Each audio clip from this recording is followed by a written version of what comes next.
अस्सलाम वालेकुम नाज़रीन, एक महकती और शहकती सुबह के साथ मैं हूं आपका मेज़बान हन्नान बुखारी। नाज़रीन, दुआ करते हैं कि आज की सुबह आपके लिए ढेरों ढेर खुशियां लेके आपकी चौखट पे आपका इंतजार कर रही है। उसी दुआ के साथ आज के प्रोग्राम को आगे बढ़ाते हैं। नाज़रीन, जैसा कि आपको पता है कि हमारी कोशिश होती है कि दिन की शुरुआत, शो की शुरुआत जो है किसी न किसी अच्छी बात से की जाए।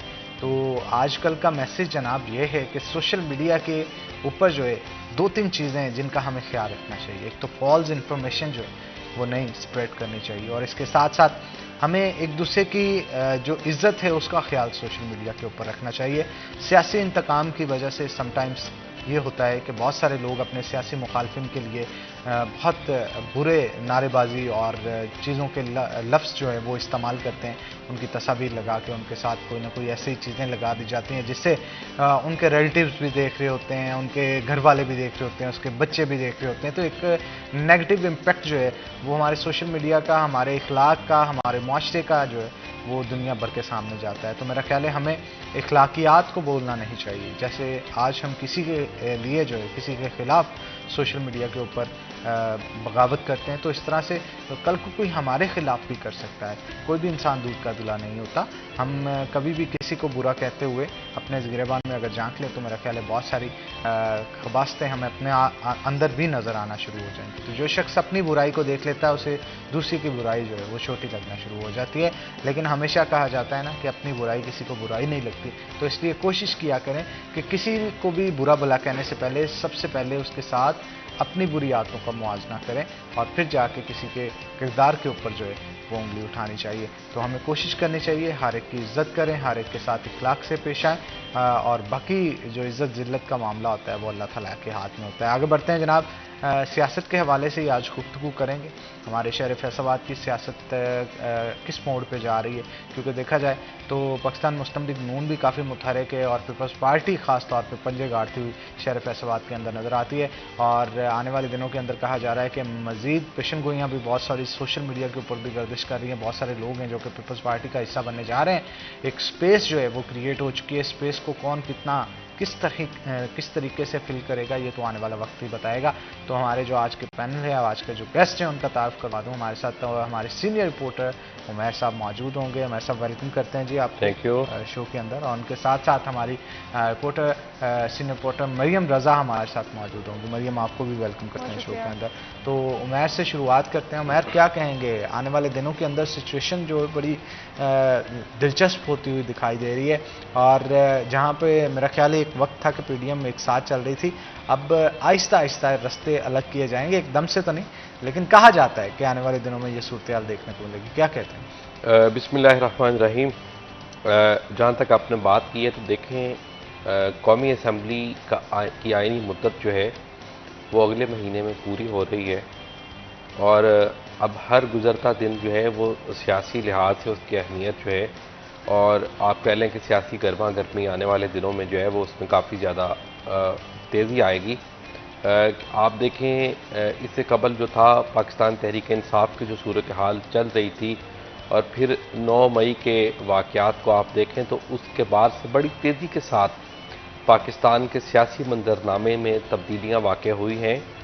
और इस वक्त अब जो सिचुएशन है पाकिस्तान तहरीक इंसाफ से हट के और काफ़ी ज़्यादा इश्यूज़ हैं और काफ़ी ज़्यादा टॉपिक्स हैं जिन पर डिस्कशन हो रही है। और उसके साथ साथ अगर अगस्त में असम्बलियाँ तहलील हो जाती हैं, अपनी आइनी मुद्दत पूरी करती हैं, तो फिर उसके बाद आइंदा जो जनरल इंतखाबात हैं उनका तबल बच जाएगा, ऐलान हो जाएगा। Election commission of Pakistan general election के लिए तारीख का ऐलान करेगा।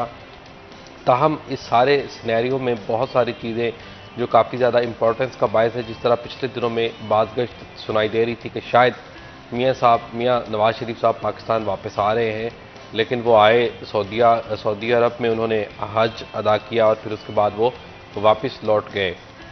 तो ऐसे लग रहा है कि मुस्लिम लीग नून के लिए शायद अभी चीज़ें जो है वो क्लियर नहीं हो सकें, या मरीम नवाज साहबा की जानिब से जो शराइत रखी जा रही थी शायद वो अभी उनसे राज़ी नहीं हो सकी, जिसकी वजह यह है कि नवाज शरीफ साहब जो है वो वापस जो है वो बरतानिया लौट कर चले गए हैं। अब जो सूरत हाल है उसमें काफ़ी ज़्यादा तेज़ी से तब्दीलियाँ दिखाई देंगी। जिस तरह से आपने कहा कि पीडीएम जो है वो शायद आने वाले दिनों में उनके इत्तेहाद में कुछ दरारें पड़नी शुरू हो जाए। और वो हमें कुछ नज़र भी आया है कि मौलाना फजल रहमान साहब जो है, जो पीडीएम के सरबराह हैं, उनकी जानिब से कुछ अपने इत्तेहादियों के साथ नाराज़गी का इजहार किया गया था कि दुबई में जो होने वाली मुलाकातें हैं तो उस पर उन्हें एतमाद में नहीं लिया गया, जिसकी वजह से उनके कुछ तहफ़्फ़ुज़ात हैं। गो के अभी वक्ती तौर पर वो हुकूमत के साथ ही हैं, मगर हो सकता है कि आने वाले दिनों में जो पीडीएम की सियासी जमातें हैं, ये 13 जमाती इत्तेहाद है, उनमें आपस में कुछ मुखालफतें सामने आए, क्योंकि ये जितना भी इत्तेहाद है ये सियासी तौर पे था, तो फिर सियासी तौर पे हर जमात के अपने अपने मफादात होते हैं और उन मफादात को लेकर फिर इख्तलाफात सामने आते हैं और वो इख्तलाफात जो हैं वो फिर उनकी बाइस राहें जुदा होती हैं। आप देखें चंद गुज़िश्ता साल में देखें तो कुछ जमातें जो आज पीटीएम के साथ हैं वो पाकिस्तान तहरीक इंसाफ के साथ हुकूमत में थी और उनके वोट की वजह से पीटीआई जो थी वो इक़्तिदार पर विराजमान थी। जो ही वो जमातें जो हैं वो साइड पे हुई हैं तो पाकिस्तान तहरीक इंसाफ जो थी वो इक़्तिदार से बाहर हो गई और आज पीडीएम जो है वो इक़्तिदार में है। मियां मोहम्मद शहबाज शरीफ साहब जो हैं वो इक़्तिदार में हैं। तो आने वाले दिनों में उसके बाद जो सूरत हाल है, जिस तरह पाकिस्तान पीपल्स पार्टी है, पीपल्स पार्टी का अपना वोट बैंक है और अगर जब जनरल इलेक्शन होंगे तो मेरे ख्याल से हर जमात की कोशिश ये होगी, जिनमें दो बड़ी जमातें मुस्लिम लीग नून और पाकिस्तान पीपल्स पार्टी को, वो वफाक में अपनी हुकूमत बनाएं, क्योंकि वो हुकूमत जो होगी वो 5 साल की आईनी मुद्दत तक के लिए होगी। तो मेरा ये ख्याल है कि जिस तरह पीपल्स पार्टी की जानिब से ये कहा जा रहा है कि अगला जो वज़ीर आज़म है वो बिलावल भुट्टो होगा, इसी तरह जो पाकिस्तान मुस्लिम लीग नून है उनकी जानिब से अपना नारा लगाया जा रहा है। तो हो सकता है कि आने वाले दिनों में पाकिस्तान पीपल्स पार्टी और मुस्लिम लीग नून के माबैन उन जनरल इलेक्शंस को लेकर कुछ इख्तलाफात सामने आएँ, क्योंकि दर पर्दा ये भी बातें चल रही हैं, ज़राए की जानिब से ये भी कहना है कि जो मुस्लिम लीग नून है वो नहीं चाहती कि पाकिस्तान पीपल्स पार्टी जो है वो पंजाब के अंदर फिर से एक्टिव हो। पीपल्स पार्टी जो है वो सिंध तक ही महदूद रहे और पंजाब में सिर्फ जनूबी पंजाब में ही थोड़ी बहुत उनको एक्सेस मिले, क्योंकि आप देखें सेंट्रल पंजाब में पीपल्स पार्टी के जो हालात हैं गुज़िश्ता इलेक्शन में अगस्त टेनोर में, फिर उसके बाद ये 18 से 23 वाला टेनोर जो है, तो आप देखें अगर फैसलाबाद डिवीज़न जो है पंजाब का दूसरा बड़ा डिवीज़न है, तो इसमें आप देखें सिर्फ एक सीट मिल पाई थी पीपल्स पार्टी को फैसलाबाद डिवीज़न से। चिन्योट से सैयद हसन मुर्तज़ा जो थे वो मेंबर पंजाब असम्बली मुंतखब हुए थे और ये भी कहा जाता है कि उनका रजवा सदात के अंदर अपना कुछ मजहबी असर व रसूख है। उसके बाद उनकी शख्सी वोट जो है वो काफ़ी ज़्यादा है, तो पार्टी से ज़्यादा उनकी अपनी शख्सियत का वोट था, जिसकी वजह से वो इलेक्शन जीते थे। और उसके अलावा पीपल्स पार्टी का डिवीज़न भर में एक भी सीट नहीं मिल सकी थी और ये कहा जा रहा है कि मुस्लिम लीग नून अब भी यही चाहती है कि आइंदा अगर इंतखाबात होते हैं तो कम से कम जो सेंट्रल पंजाब है या पंजाब है उसके अंदर पीपल्स पार्टी को उस तरह से नशिस्तें ना मिल सकें कि वो वफाक के अंदर एक मजबूत हुकूमत बनाने की पोजीशन में हो। और नून लीग का फिर वक्त यही है कि पंजाब के अंदर जो है वो मुस्लिम लीग नून के पास जो है वो रहे। और ये भी कहा जा रहा है कि शायद जो इस्तेहकाम पाकिस्तान पार्टी है उसको भी उस तरह से मजबूत करने में नून लीग जो है वो काफ़ी ज़्यादा सपोर्ट कर रही है, ताकि वो लोग जो कि पीटीआई से अपनी वफादारियाँ तब्दील करके बिलखुसूस 9 मई के वाक़े के बाद से इधर आ रहे हैं, तो वो इस्तेहकाम पाकिस्तान पार्टी में जाएं, ना कि वो जो इलेक्टेबल्स या विनिंग हॉर्सेस हैं वो पीपल्स पार्टी में जाएँ, ताकि पीपल्स पार्टी जो है उसका मजबूत हो सके और वो इंतखाबात आइंदा इलेक्शन में जीतने की सूरत पे आए। लेकिन दूसरी जानिब पाकिस्तान पीपल्स पार्टी जो है उनके भी राब्ते चल रहे हैं, बड़ी शख्सियात के साथ उनके भी राब्ते चलते हैं, हर शहर से हर छोटे बड़े शहरों में उनके राब्ते हैं। और इस हवाले से फैसलाबाद में भी कुछ ऐसे लोग हैं, आने वाले दिनों में वो नाम सामने आएंगे जिनके साथ इस वक्त बातचीत चल रही है कि शायद वो आने वाले चंद दिनों में पाकिस्तान पीपल्स पार्टी को ज्वाइन कर सके। तो इस वक्त दोनों बड़ी सियासी जमातें जो है उनकी जानिब से आप समझे कि आइंदा इंतखाबात की तैयारियां शुरू कर दी गई हैं और काफ़ी ज़्यादा भाग दौड़ जो है वो चल रही है। फैसलाबाद से भी कुछ बड़े नाम हैं जो आने वाले चंद दिनों में उम्मीद की जा रही है कि शायद वो पाकिस्तान पीपल्स पार्टी में शमूलियत करें। आप क्या कहेंगे मरियम, आने वाले दिनों में क्या तब्दीलियां नजर आ रही हैं शहर फैसलाबाद में, अगर पीपल्स पार्टी के हवाले से बात की जाए स्पेसिफिक? जिस तरह के सर उमैर ने बात की कि भाई पाकिस्तान पीपल्स पार्टी अपनी कोशिशें तो जारी रख रही है कि वो किसी हद तक पाकिस्तान के अंदर या पंजाब के अंदर अपना ग्राफ जो है वो बना ले, लेकिन मुझे लगता है कि बीबी की वफात के बाद या उनके शहीद होने के बाद के जो मामलात हैं या पंजाब में जिस तरह से पाकिस्तान पीपल्स पार्टी का ग्राफ गिरा है, अब उसका वापस आना किसी हद तक जो है वो मुश्किल लगता है। लेकिन जिस तरह के उन्होंने पिछले टर्नोवर के अंदर डिवीजन के अंदर सिर्फ एक ही सीट ली, लेकिन अब भी वो इस चीज़ के लिए तैयार हैं कि अगला जो हमारा वज़ीर आला है या वज़ीर आज़म है वो हमारा जो है बिलावल भुट्टो ही होगा। अगर वो इसके लिए इतने ज़्यादा ही मुतहद हैं कि कोशिश कर रहे हैं कि हम उस चीज़ को कर गुजरें, तो हो सकता है कि किसी हद तक वो इस सीट को ले भी जाएं। और नून लीग और पीपल्स पार्टी के दरमियान जो एक ये कशमकश भी है, सामने तो नहीं आके फिलहाल ये लड़े, लेकिन शायद आहिस्ता आहिस्ता जैसे जैसे इलेक्शन के दिन जो है वो करीब आएंगे तो शायद ये लोग भी सामने आना शुरू हो जाएं और आपस में ही फिर एक दूसरे की लड़ाई, जो सियासी लड़ाई है, वो जारी होगी, जिसके अंदर पाकिस्तान पीपल्स पार्टी शायद इस दफ़ा फैसलाबाद में से भी कई बड़े नाम सर ने बताया कि वो ले जाएंगे और पाकिस्तान पीपल्स पार्टी जो है वो अब इस दफ़ा शायद पंजाब के अंदर जो है अपना काम। अच्छा, खवातीन विंग के हवाले से क्या कहेंगे? पीपल्स पार्टी का खवातीन विंग तो मजबूत हो रहा है शहर फैसलाबाद का जो खवातीन विंग है उसके अंदर अभी तक खवातीन की जो आप कह लें कि ओहदे हैं वो ही शायद अभी इस तरह से पूरे नहीं हैं। खवातीन के अगर प्रोग्राम्स भी सच नहीं होते, अगर होते हैं या पीपल्स पार्टी के ही होते हैं, तो उसके अंदर खवातीन जो हैं कोई इक्का दुक्का आपको नजर आएंगी, जिसके अंदर वो आती हैं और अपना बताती ज़रूर हैं कि हम हैं मौजूद, लेकिन उस तरह से जिस तरह की उनकी रिप्रेजेंटेशन जो है वो होनी चाहिए वो नहीं हो पा रही। बिल्कुल ठीक कहा आपने। तो मेरा आप क्या कहेंगे, खवातीन का वोट बैंक 52% आबादी खवातीन की है, कितना इंपॉर्टेंस रखता है? देखें, जिस तरह से आपने अपनी बात के स्टार्ट में कह दिया कि 50% से ज़ायद जो है वो खवातीन पाकिस्तान की आबादी में शामिल है और उनका वोट भी उसी तनासब से है, तो खवातीन के वोट जो हैं वो इंतहाई अहमियत के हामिल हैं। और फिर उसके बाद आप देखें, वो चाहे खवातीन की मखसूस नशिस्तें हों या फिर जनरल नशिस्तों पर खवातीन उम्मीदवार हों, तो हर तरह से बहुत ज़्यादा इम्पोर्टेंस है इस चीज़ की।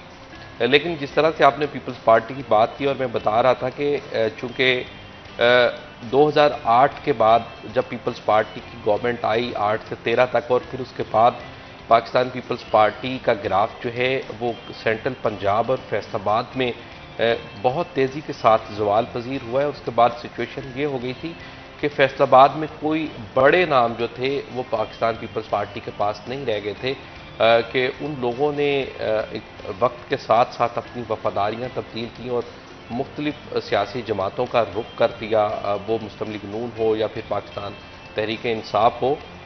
तो उस तरह से ना वोट बैंक रह गया पाकिस्तान पीपल्स पार्टी के साथ और न ही वो उस तरह से जो बड़े नाम थे या बड़ी शख्सियात थी वो रह गई। ताहम वो जो ज्याला है जुल्फ़िकार अली भुट्टो का, वो आज भी पाकिस्तान पीपल्स पार्टी के साथ काफ़ी हद तक खड़ा है। और ख़वातीन विंग भी जिस तरह, क्योंकि अगर मदर बॉडीज़ अफेक्ट होती हैं तो फिर ख़वातीन विंग पर भी उसके असरात जो हैं वो ज़रूर होते हैं। और यही वजह है कि फैसलाबाद डिवीज़न में उसके असरात जो थे वो हमें दिखाई दिए। और सिर्फ चंद वो लोग जो कि गुज़श्ता कई दहाइयों से पाकिस्तान पीपल्स पार्टी के साथ नज़रियाती तौर पर चले आ रहे थे, चाहे वो ख़वातीन हों, चाहे वो मर्द हों, जिस तरह ख़वातीन में सकीना चौधरी हैं, वो डिविजनल प्रेसिडेंट हैं, इसी तरह दीगर नाम हैं। तो ये वो लोग हैं जो कि नज़रियाती तौर पर पाकिस्तान पीपल्स पार्टी के साथ हैं।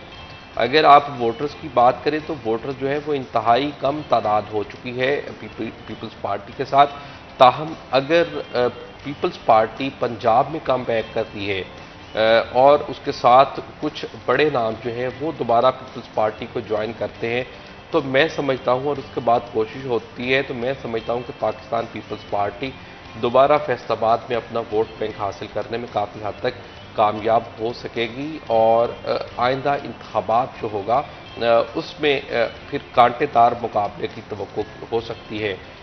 और पीपल्स पार्टी की जानिब से ये भी कोशिश की जा रही है कि वो लोग जो पार्टी छोड़कर दीगर पार्टियों में शामिल हुए थे उनके साथ दोबारा राब्ते किए जाएं और कोशिश की जाए कि उनको दोबारा पीपल्स पार्टी में वापस लेकर आया जाए। कुछ लोग तो ऐसे हैं जिनके बारे में ये कहा जा रहा है कि जो मरकज़ी क़यादत है पार्टी की, उन्होंने उनके नामों पर ग्रीन सिग्नल नहीं दिया लेकिन कुछ लोग ऐसे हैं जिनके साथ राब्ते अभी चल रहे हैं और हो सकता है कि वो आने वाले दिनों में पीपल्स पार्टी में चले जाएं। और जिन लोगों के बारे में ग्रीन सिग्नल नहीं भी मिला, आप जानते हैं कि आसफ अली जरदारी जो है उनको मुफाहमत का बादशाह कहा जाता है, तो हो सकता है कि वो माजी की वो जो गलतियां हैं वो समझते हैं उनके लोगों की जानिब से की गई, तो वो उनको दरगुजर करके या उनको बुला के फिर जो पुराने लोग हैं उनको अपने गले के साथ लगाएं और उनको पार्टी में वापस ले जाएं। लेकिन इस ऐसी सिचुएशन में एक चीज़ जो है वो फिर वही सामने आती है कि वो लोग जो विनिंग हॉर्सेस हैं या बड़े नाम हैं, जो वक्त के साथ साथ जमातें तब्दील करते, एक से दूसरी जमात में जाते हैं, इक़्तिदार का मज़ा लेते हैं और फिर वो वापस उन्हीं जमातों में आते हैं जब उनकी पॉपुलैरिटी या उनकी इक़्तिदार की बारी आ जाती।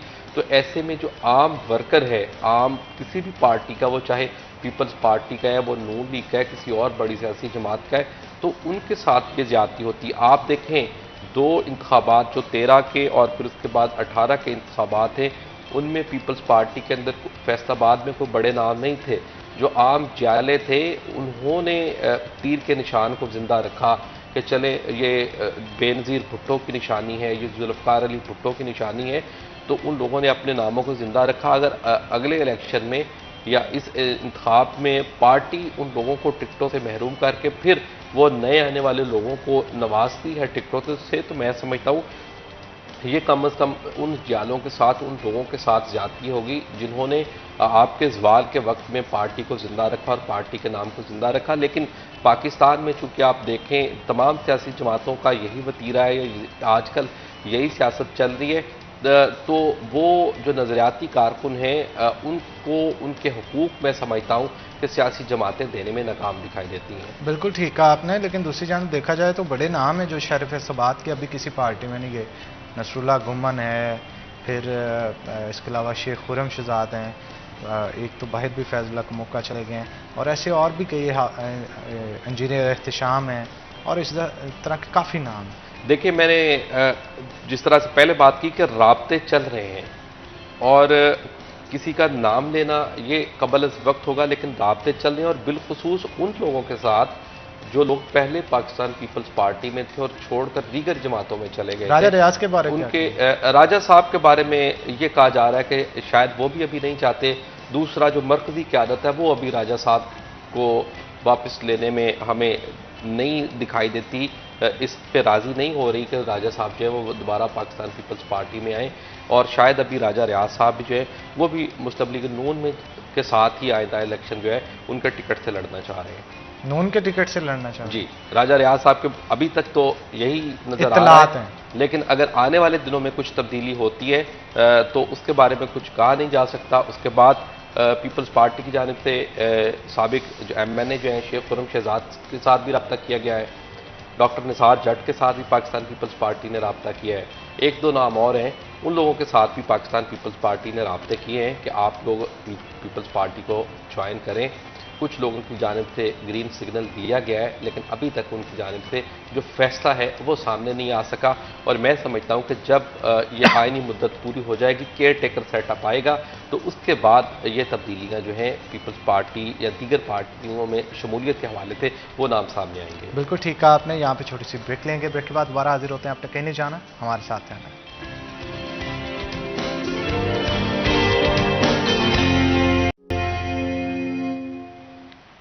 वेलकम बैक नाज़रीन, ब्रेक के बाद खुशामदीद। उमैर अजमत हमारे साथ मौजूद है, मजीद गुफ्तगू उनके साथ करेंगे। उमैर, एजाज विर्क के हवाले से क्या कहेंगे?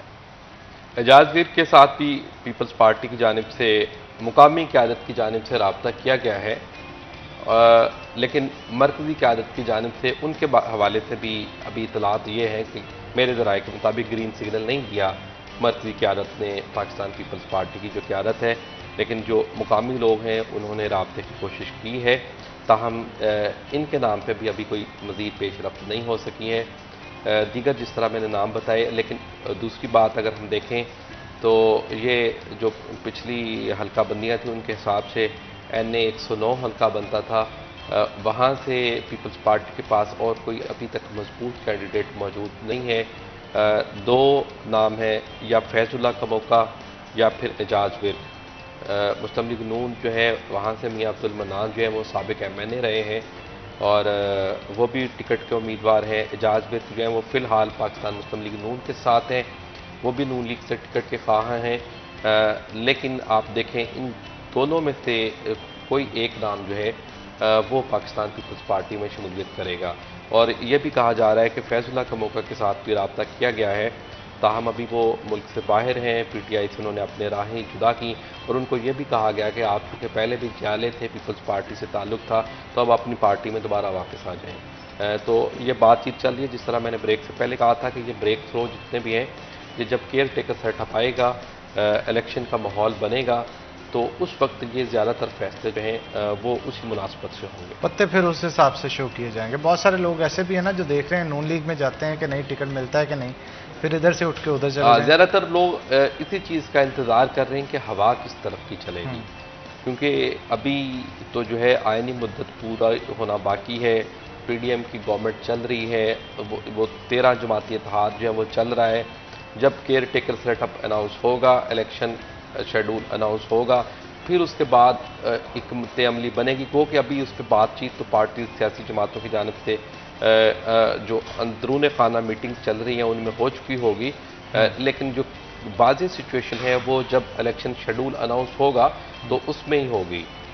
दूसरी जानिब इलेक्शन के हवाले से मैं ये भी आपको बताता चलूँ कि कुछ नाम केयर टेकर सेटअप के हवाले से भी सामने आ रहे हैं, लेकिन कहा यह जा रहा है कि केयर टेकर सेटअप में भी उन लोगों को सामने लेकर आया जाएगा जो कि मुआशी तौर पर पाकिस्तान की इकानमी को कंट्रोल कर सके, क्योंकि इस वक्त जो मुल्क का सबसे बड़ा इशू है, ये सबसे ज़्यादा चैलेंजेस हैं वो मुआशी तौर पर ही हैं। और जिस तरह देखें कि IMF से पाकिस्तान की डील जो है वो गुज़श्ता माली साल के बिल्कुल एंड वाले दिनों में जाकर हुई है। 29 जून को मियां शहबाज शरीफ की मुलाकात हुई है IMF से, और उसके बाद फिर पाकिस्तान के लिए इब्तदाई तौर पर स्टाफ लेवल पे वो पैकेज की मंजूरी, और फिर उसके बाद आज देखें कि सऊदी अरब की जानिब से भी $2 अरब जो है वो पाकिस्तान को देने की मंजूरी दी गई है। तो इस तरह ये मुख्तलिफ ऐसी चीज़ें हैं जिनकी जानिब से मौजूदा हुकूमत की जानिब से काफ़ी ज़्यादा कोशिशें की गई हैं, और आइंदा जो केयर टेकर सेटअप होगा वो भी इसी तनाजुर में ही होगा कि इन पॉलिसियों का तसलसल जो है वो बरकरार रखा जा सके, ताकि पाकिस्तान को इस वक्त जो मुआशी महाज पर चैलेंजेस दरपेश हैं कम अज़ कम उनसे निपटा जा सके, और बिलखुसूस जो करेंसी बहरान दरपेश है उससे निपटने के लिए, और फिर उसके बाद जो बैरूनी अदायगियाँ पाकिस्तान ने करना है, वो कर्ज़ों की अदायगियाँ हैं वो उनके इंटरेस्ट की मद में, तो इस तरह का केयर टेकर सेटअप मेरे ख्याल से तश्कील दिया जाएगा जो कि इस सारे निज़ाम को तसल्सुल के साथ बरकरार रख सके। बिल्कुल ठीक कहा। मरियम, नौजवान का क्या किरदार है आने वाले इलेक्शंस के अंदर, और देखा जाए बहुत सारी पार्टीज उसके ऊपर ही मुनसर होती हैं, क्या कहेंगे? बिल्कुल ऐसा ही है। हमारी नौजवान नस्ल जो है पहले अगर बात करें तो वो PTI को ज़्यादा जो है वो रेफ़र करते हुए नज़र आती थी, क्योंकि वो जो देखती थी उससे वो उस चीज़ को फील करती थी कि शायद ये कहने वाले जो लोग हैं ये वही कह रहे हैं जो हम चाहते हैं, या हमारा फ्यूचर जो है वो बन सकता है। लेकिन कुछ ऐसे, जिस तरह से सर ने बताया कि कुछ ऐसे लोग हैं जो बहुत पुराने हैं और जियाले भी हैं और उनकी फैमिलीज़ भी उनसे रिलेट करती हैं, तो शायद वो बच्चे या वो नौजवान आज भी उन फैमिली से रिलेट करते हैं, आज भी उन सियासी पार्टियों के साथ ही अपने आप को मुंसलिक करना पसंद करते हैं जिनको उनके बाप दादा ने पसंद किया है। लेकिन ऐसी नौजवान नस्लें भी हैं जो सुनती तो ज़रूर हैं, लेकिन जो रास्ता उनको अच्छा लगता है या उनको लगता है कि वो पार्टी वाकई उनके मुस्तकबिल को बेहतरी की तरफ लेके जा सकती है। लेकिन अगर मैं अब की इस वक्त बात करूं तो हमारी पार्टीज इस वक्त अपनी सियासी खेल के अंदर या अपनी जद्दोजहद और अपने पैसे बनाने में इस वक्त वो मसरूफ़ नज़र आती हैं। हमारी जो नौजवान नस्ल की तरफ अगर वो देखें तो शायद वो इस वक्त बाहर जाना चाहती है, उसको ये महसूस नहीं हो रहा कि इस वक्त यहाँ पर कौन किसके साथ लड़ता हुआ नज़र आ रहा है। उसको ये पता है कि उससे अपना मुस्तकबिल किस तरह से बनाना है, क्योंकि जब तक वो यहाँ रहेगा कभी हुकूमतें आएंगी तो कभी हुकूमतें जाएंगी, लेकिन जो उसका मुस्तकबिल है वो टाल मटोल का शिकार है। कभी कोई बदल जाती है चीज़, कभी कोई चीज़ बदल जाती है, और वो अपनी उन चीज़ों को ठीक करने के चक्कर में अपने मुस्तकबिल को लेके बैठे रहते हैं, यहाँ तक कि उनकी तनख्वाहें तक नहीं बढ़ती।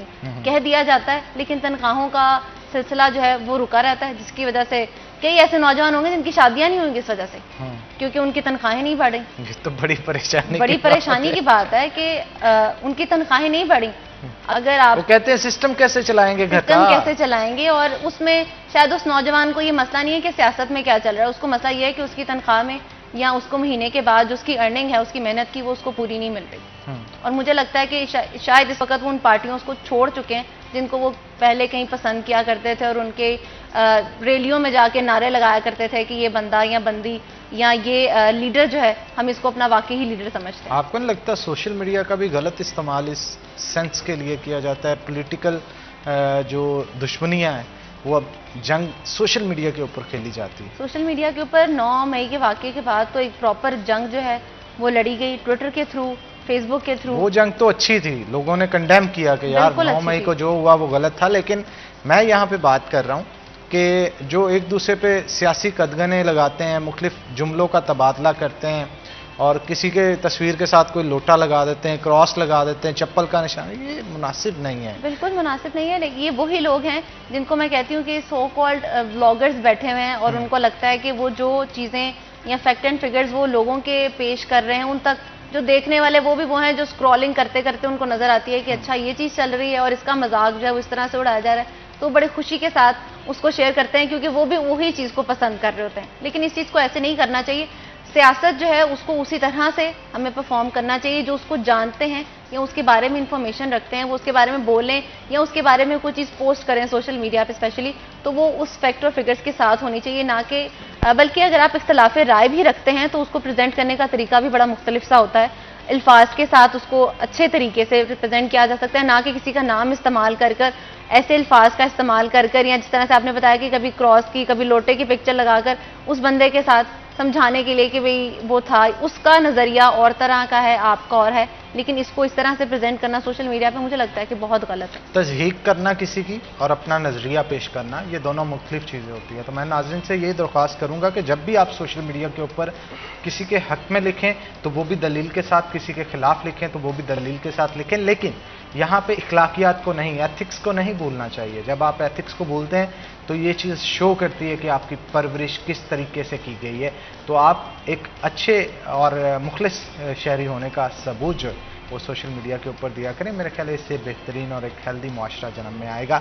तो उमैर क्या कहते हैं, ये सोशल मीडिया की जंग जो है काफ़ी दूर तक जा चुकी है? देखें, आप बिलखुसूस पाकिस्तान तहरीक इंसाफ को देखें तो सोशल मीडिया पे कारकुनों ने एक, और उनके जो यूट्यूबर्स थे या सोशल मीडिया इन्फ्लुएंसर्स थे, उन्होंने एक तूफ़ान बदतमीज़ी बर्पा किए रखा, जो मैं समझता हूँ कि अब काफ़ी हद तक वो थम चुका है।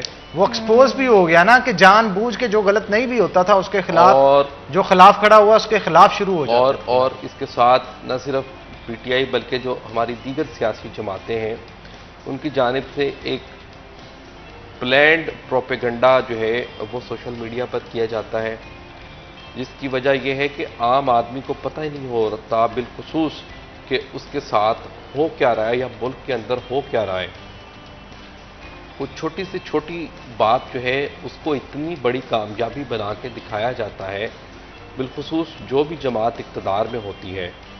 और जिस तरह पीटीआई की मैंने बात की तो केपी में उन्होंने हज़ारों की तादाद में सोशल मीडिया इन्फ्लुएंसर्स जो थे वो रखे हुए थे और उनको सरकारी ख़जाने से तनख्वाहें दी जा रही थी, मगर आप उनकी कारकर्दगी देख लें और उसके मुकाबले में उनका प्रोपेगेंडा देख लें कि लोगों को ये बताया गया कि ये हुकूमत जो है वो उसने अवाम की बहुत ज़्यादा खिदमत कर दी है, लेकिन सिचुएशन फिर वही थी।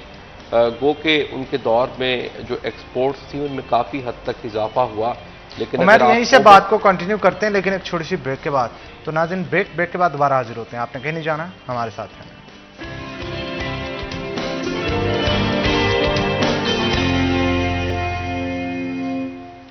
वेलकम बैक नाज़रीन, ब्रेक के बाद खुश आमदीद। हमारे साथ उमैर अजमत मौजूद है, मज़ीद गुफ्तगू उनके साथ करेंगे। उमैर, मैं चाहता हूँ जहाँ से आपने ब्रेक से पहले बात छोड़ी थी वहीं से बात हम सोशल मीडिया के इस्तेमाल के हवाले से कर रहे थे कि किस तरह से सियासी जमातें इसको एक प्रोपेगेंडा टूल के तौर पर इस्तेमाल करती हैं, और इसमें बिलखुसूस पाकिस्तान तहरीक इंसाफ को आप देखें, हज़ारों की तादाद में इन्फ्लुएंसर रखे गए और फिर उनको सरकारी ख़जाने से तनख्वाहें जो हैं वो दी जाती रहीं, और उसके इवज़ या उसके बदले में वो लोग जो थे वो पीटीआई के छोटे से छोटे स्टेप को एक बड़ी कामयाबी करार देते थे और लोगों को सोशल मीडिया पे ये दिखाया जा रहा था कि शायद मुल्क में दूध और शहद की नहरें बह रही हैं, लेकिन कभी भी ये नहीं बताया गया कि पंजाब में ट्रांसफ़र पोस्टिंग किस तरह से हो रही है, किस तरह से पैसे ले लेकर लोगों को या इजला में ऑफिसर तैनात किए जा रहे हैं, उनको मनपसंद ट्रांसफ़र पोस्टिंग्स की जा रही है, किस तरह से करप्शन हो रही है, वो नहीं अवाम को बताया गया। सिर्फ और सिर्फ वो चीज़ें बताई गई जिससे ये लगे कि पाकिस्तान तहरीक इंसाफ जो है वो शायद वो वाहिद जमात है, ये वो वाहिद हुकूमत है जो अवाम के लिए सियासत कर रही है और अवाम के लिए हुकूमत कर रही है। मगर आप देखें कैसे कैसे किस्से और कैसी कैसी कहानियाँ करप्शन की उनके जाने के बाद सामने आ रही हैं। वो लोग जो दूसरों पे इल्ज़ामात लगाते थे और रोज़ाना प्रेस कॉन्फ्रेंसेस करते थे कि फ़लाँ जमात के फ़लाँ जो ओहदेदार हैं या फ़लाँ रहनुमा है या फ़लाँ साबिक वज़ीर है, उसने इतनी करप्शन कर दी, लेकिन कुछ भी साबित नहीं हुआ। दूसरी जानिब वो लोग जो थे पाकिस्तानी सरकार का, अवाम के टैक्सों के पैसे का अरबों रुपया सिर्फ इन नाम नहाद इन्वेस्टिगेशंस पे और तहकीकात पे ज़ाया कर दिया गया और अवाम को या मुल्क को उसके मुकाबले में क्या मिला? कुछ भी नहीं, सिर्फ उनको पैसे का ज़िया मिला। और यही सूरत हाल दीगर सियासी जमातों की भी है। पाकिस्तान मुस्लिम लीग नून की जानिब से भी यही कुछ किया जाता है कि छोटी से छोटी जो बात है उसको उछाला जाता है कि ये हमने कर दिया, अवाम की खिदमत की जा रही है, ये एक अलग चीज़ है। उसके मुकाबले में दूसरी चीज़ कि शख्सियात को या लोगों को तज़हीक का निशाना बनाना जिस तरह से आपने किया, और वो मैं समझता हूँ कि गुज़िश्ता 3-4 सालों में इन वाक़यात में इतना इजाफा हुआ और सियासी मफादात की आड़ में अवाम जो थी उनके अंदर इखलाकी तौर पर वो लोग इतना नीचे गिरे, बिलखुसूस जो सियासी जमातों के कारकुन थे। आप देखें कोई भी किसी सियासी जमात का कारकुन है वो अपनी लीडरशिप से बहुत कम केसेज ऐसे मिलेंगे कि वो अपनी लीडरशिप से या दूसरी लीडरशिप से उसकी कारकर्दगी पे सवाल पूछे। सिर्फ और सिर्फ लोगों को तनकीद का निशाना बनाया जाता है और सिर्फ तनकीद दूसरों के लिए, अपने लिए या अपनी जमात के लिए वो तनकीद नहीं होती। तो मैं समझता हूँ कि आप सोशल मीडिया का इस्तेमाल करें, लेकिन इसका पॉजिटिव इस्तेमाल होना चाहिए। जिस तरह आपने यूथ की बात की, तो वो ये यूथ जो है हमारी, वो पाकिस्तान की आबादी का बहुत बड़ा हिस्सा जो है वो यूथ पे मुश्तमिल है। तो सोशल मीडिया के ज़रिए जहाँ पे हम अपनी दीगर तवानाइयाँ बरोकार लाते हुए मुल्क के लिए बेहतरी लेकर आ सकते हैं, तो वहाँ पे सियासी सिस्टम के अंदर भी हम बेहतरी ला सकते हैं। ना कि आप सिर्फ उन जमातों के खोखले नारे लगाएं और उनके जो दिखाए गए सुहाने ख्वाब हैं आंखें बंद करके उनके पीछे चलें। आप बल्कि उनसे सवाल करें, आप उनसे कारकर्दगी के बारे में पूछें कि आप यहाँ से हमारे हलके में या आपकी फ़लाँ जमात की इतने साल से हुकूमत में रहे हैं, तो आपने इस मुल्क के लिए क्या किया है, आपने अवाम के लिए क्या किया है, आपके पास कौन सा मुआशी प्लान है कि आप पाकिस्तान को आने वाले जो साल हैं उनके अंदर मज़ीद बेहतरी की तरफ लेकर चलेंगे। इदारों के अंदर जो करप्शन है, जो बदइंतज़ामी है, उसको ख़त्म करने के लिए हुकूमत ने क्या किया है। तो मैं समझता हूँ कि जिस दिन पाकिस्तान की यूथ जो है वो अपनी अपनी जमातों से, अपने अपने लीडरान से ये सवाल पूछना शुरू हो जाएगी, तो उस दिन ना सिर्फ पाकिस्तानी सियासत में बेहतरी आना शुरू हो जाएगी, उसके साथ साथ जो हमारे इदारे हैं, सरकारी इदारे हैं, उनकी इस्तेदाद कार में भी बेहतरी आना शुरू होगी। क्योंकि जब उनकी अकाउंटेबिलिटी होगी, जब आप पूछेंगे, जब मैं सवाल पूछूंगा, हर कोई अवाम सवाल पूछेगी, तो फिर मजबूरी बनेगी इस अफसरशाही की और इस बेलगाम ब्यूरोक्रेसी की जो आज इस मुल्क के मालिक बने बैठे हैं कि वो इस मुल्क की आवाम के जवाबदेह हैं, उनके मुलाजिम हैं। और वो लोग जो हुकूमत के अंदर हैं वो भी अवाम के अंगूठे की ताकत से इक़्तिदार में आए हैं, तो वो इस मुल्क के मालिक नहीं है बल्कि वो इस अवाम को जवाबदेह हैं। तो जब ये चीज़ होगी तो ही इससे सिस्टम में बेहतरी आ सकती है। बिल्कुल ठीक कहा। मरियम, आपकी सबमिशन क्या होगी इस हवाले से? मुझे यही लगता है कि सोशल मीडिया की या फिर अगर सियासत की बात करें, तो अगर हमने सियासत की तरफ ही अगर नौजवान नस्ल ने देखना है, तो मुझे नहीं लगता कि वो शायद उस तरह से तरक्की कर सकेगी। लेकिन हाँ, सर का ये पॉइंट बिल्कुल ठीक है कि हमारा सवाल करना बहुत ज़्यादा ज़रूरी है। अगर हम अपने मुस्तकबिल को बेहतरी की तरफ लेके जाना चाहते हैं, तो हमारे लिए ज़रूरी है कि हम उनसे सवाल करें कि हमारे अंगूठे की ताकत और उसके अलावा हमारे दिए गए टैक्सेस किधर गए। अगर हमें बेहतर मुस्तकबिल नहीं मिल सकता, तो फिर या तो सियासत को छोड़ दें या फिर हमारी जान छोड़ दें, ताकि हम बेहतर काम कर सकें। ये सवाल करना हमारे लिए बहुत ज़्यादा ज़रूरी हो गया है इस वक्त पे, नौजवान नस्ल का भी, और जो लोग पाकिस्तान के अंदर पिछले कई सालों से रह रहे हैं और यहाँ के ही वासी हैं, वो भी अभी सवाल करने के लिए मुझे लगता है उनको भी उठना चाहिए कि वो पूछें कि हमारा पैसा किधर गया जो हमने इतना दिया था और हम पे लगा जाए 1 रुपया भी नहीं सुधरा। फीमेल के हवाले से क्या कहेंगी आप? बहुत सारी खवातीन की मीटिंग्स को भी अटेंड करती हैं। खवातीन मीटिंग्स के अंदर महंगाई का रोना नहीं रोती कि आपको वोट तब देंगे जब महंगाई कम करेंगे, क्योंकि हांडिया बनाना और घर की ग्रोसरी की खरीदारी ज़्यादा खवातीन ही करती हैं। ख़वातीन की अगर सियासी मीटिंग्स की बात करें तो उसके अंदर वो अपना वोट बैंक बनाती हुई नज़र आती हैं कि आप इस हल्के के अंदर जो है वो ज़्यादा वोट डालें या इस हल्के को जाएं, या मेरा हल्का ऐसा है, मैं यहाँ पे ये काम कर रही हूँ, मैं यहाँ पे ये काम कर रही हूँ। लेकिन अगर हम घरेलू ख़वातीन की बात करें तो वो ऑब्वियस सी बात है कि वो घर बैठी इस बात का रोना ज़रूर होती हैं कि अगर दिहाड़ीदार मजदूर है और उसकी बेगम घर बैठी अगर इंतज़ार कर रही है कि उसका हस्बैंड जब वापस आएगा तो वो इतने पैसे लेके आएगा, या फिर अगर उनका घर चल सकेगा, तो मुझे नहीं लगता कि उनको इतना मिल सकता है या दिहाड़ीदार बंदा इतना कमा सकता है कि वो अपने दिन की 2 रोटी की जो है ना वो सुकून से खा सके। क्योंकि महंगाई जो एक तरफ तो बढ़ तो गई है, लेकिन उसके साथ साथ जो दिहाड़ीदार मजदूर है वो वहाँ ही बैठा रहता है शायद पूरा पूरा दिन।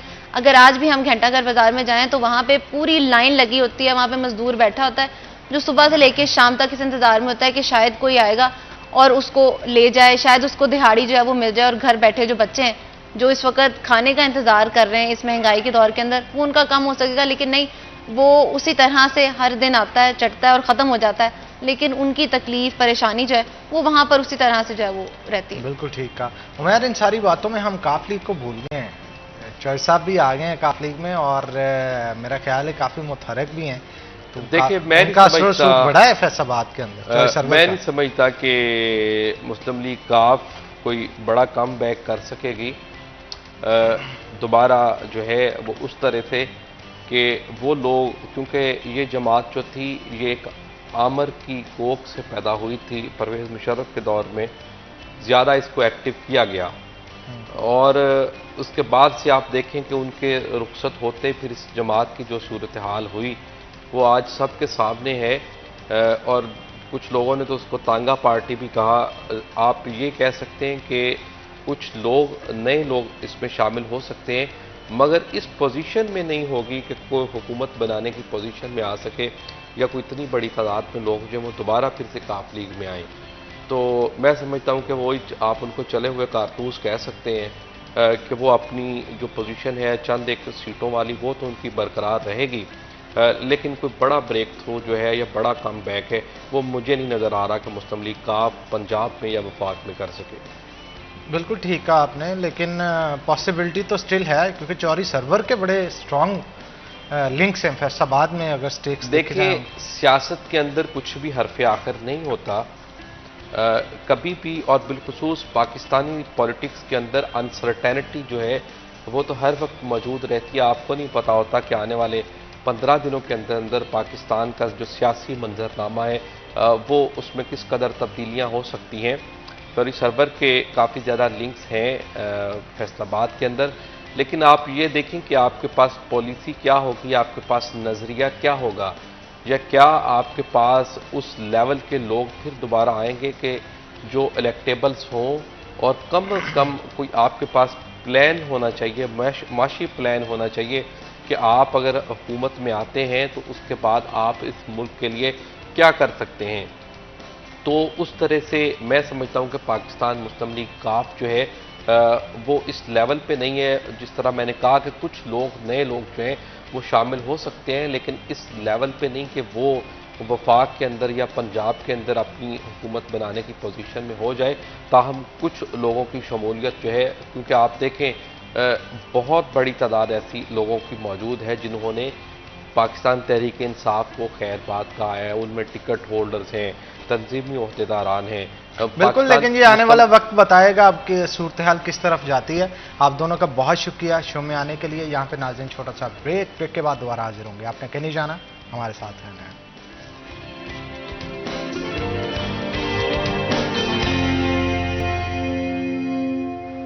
वेलकम बैक नाज़रीन, ब्रेक के बाद खुश आमदीद नाज़रीन। जैसा कि आपको पता है कि सेकंड हाफ जो है वो स्टार्ट हो चुका है। हमारी कोशिश होती है कि सेकंड हाफ के अंदर जहां पे गेस्ट तब्दील होते हैं उसके साथ साथ हमारा डिस्कशन का मौजू भी तब्दील हो जाता है। आज ख़ास तौर पे हम स्पोर्ट्स के हवाले से गुफ्तगू करेंगे और स्पोर्ट्स में भी बहुत सारी खेलें होती हैं जनाब।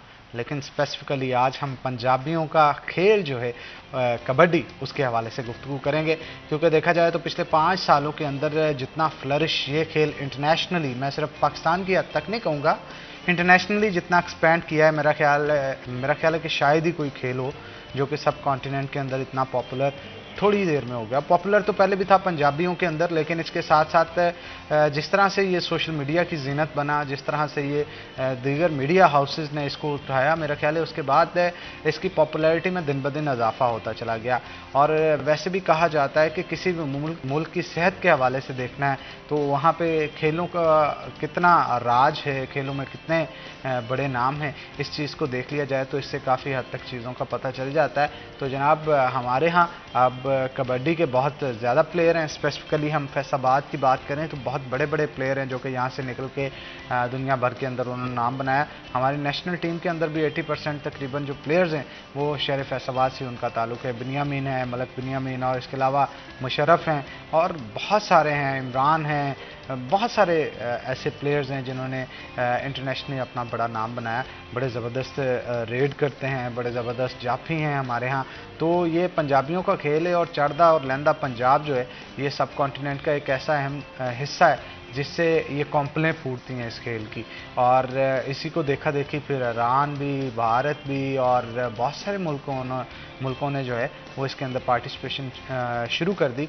और ख़ास तौर पे इसलिए भी इस चीज़ को पसंद किया जाता है क्योंकि इसमें बड़ी ज़ोर आजमाई का काम होता है, बड़ी मेहनत तलब काम होता है उन स्पोर्ट्स मेंस के लिए जो कि इस खेल को अडॉप्ट करते हैं। और इसके साथ साथ देखने वाले भी इसको उतना ही इंजॉय करते हैं जितना खेलने वाले इंजॉय कर रहे होते हैं। तो इस मौजू पे आज हम ख़ास तौर पे गुफ्तगू करने के लिए हमारे साथ जो गेस्ट मौजूद हैं आज के, उनका तारुफ मैं आपके साथ करवा दूं। हमारे साथ राना इमरान अहमद खान मौजूद होंगे जो कि सेक्रेटरी जनरल हैं डिस्ट्रिक्ट कबड्डी एसोसिएशन के। आपको वेलकम करते हैं जी शो के अंदर। और उनके साथ साथ चौधरी शहबाज अहमद रंधावा साहब हमारे साथ मौजूद होंगे जो कि सेक्रेटरी जनरल है डिविजनल कबड्डी एसोसिएशन के। आप दोनों को वेलकम करते हैं जी शो के अंदर। तो पहले जो है वो इमरान साहब की तरफ चलते हैं, गुफ्तगू का आगाज़ करते हैं। इमरान साहब क्या समझते हैं, पिछले चंद सालों में कबड्डी का खेल जो है वो बड़ा all over the world popular हुआ है। एक दौर होता था कि इनके प्लेयर्स के पास खाने को भी पैसे नहीं होते थे, लेकिन आज कबड्डी के प्लेयर्स जो हैं वो एक अच्छा नाम बनाने के साथ साथ एक हैंडसम अमाउंट भी अर्न कर रहे हैं।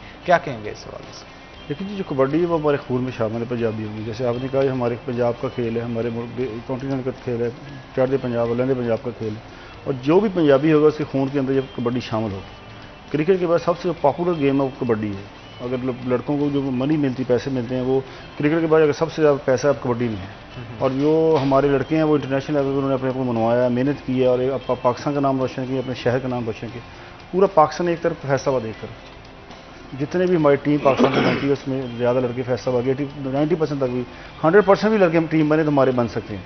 अगर पाकिस्तान में अगर एक लड़का सेलेक्ट करना, वो अगर वो एक करना हो तो वो भी फैसलाबाद हो सकता है, 10 करने तो वो भी 10 फैसलाबाद हो सकते हैं। अब हमारे लड़के इंटरनेशनल लेवल पर खेल रहे हैं, बाहर भी गए हैं, पाकिस्तान में भी खेल। बिल्कुल ठीक कहा आपने।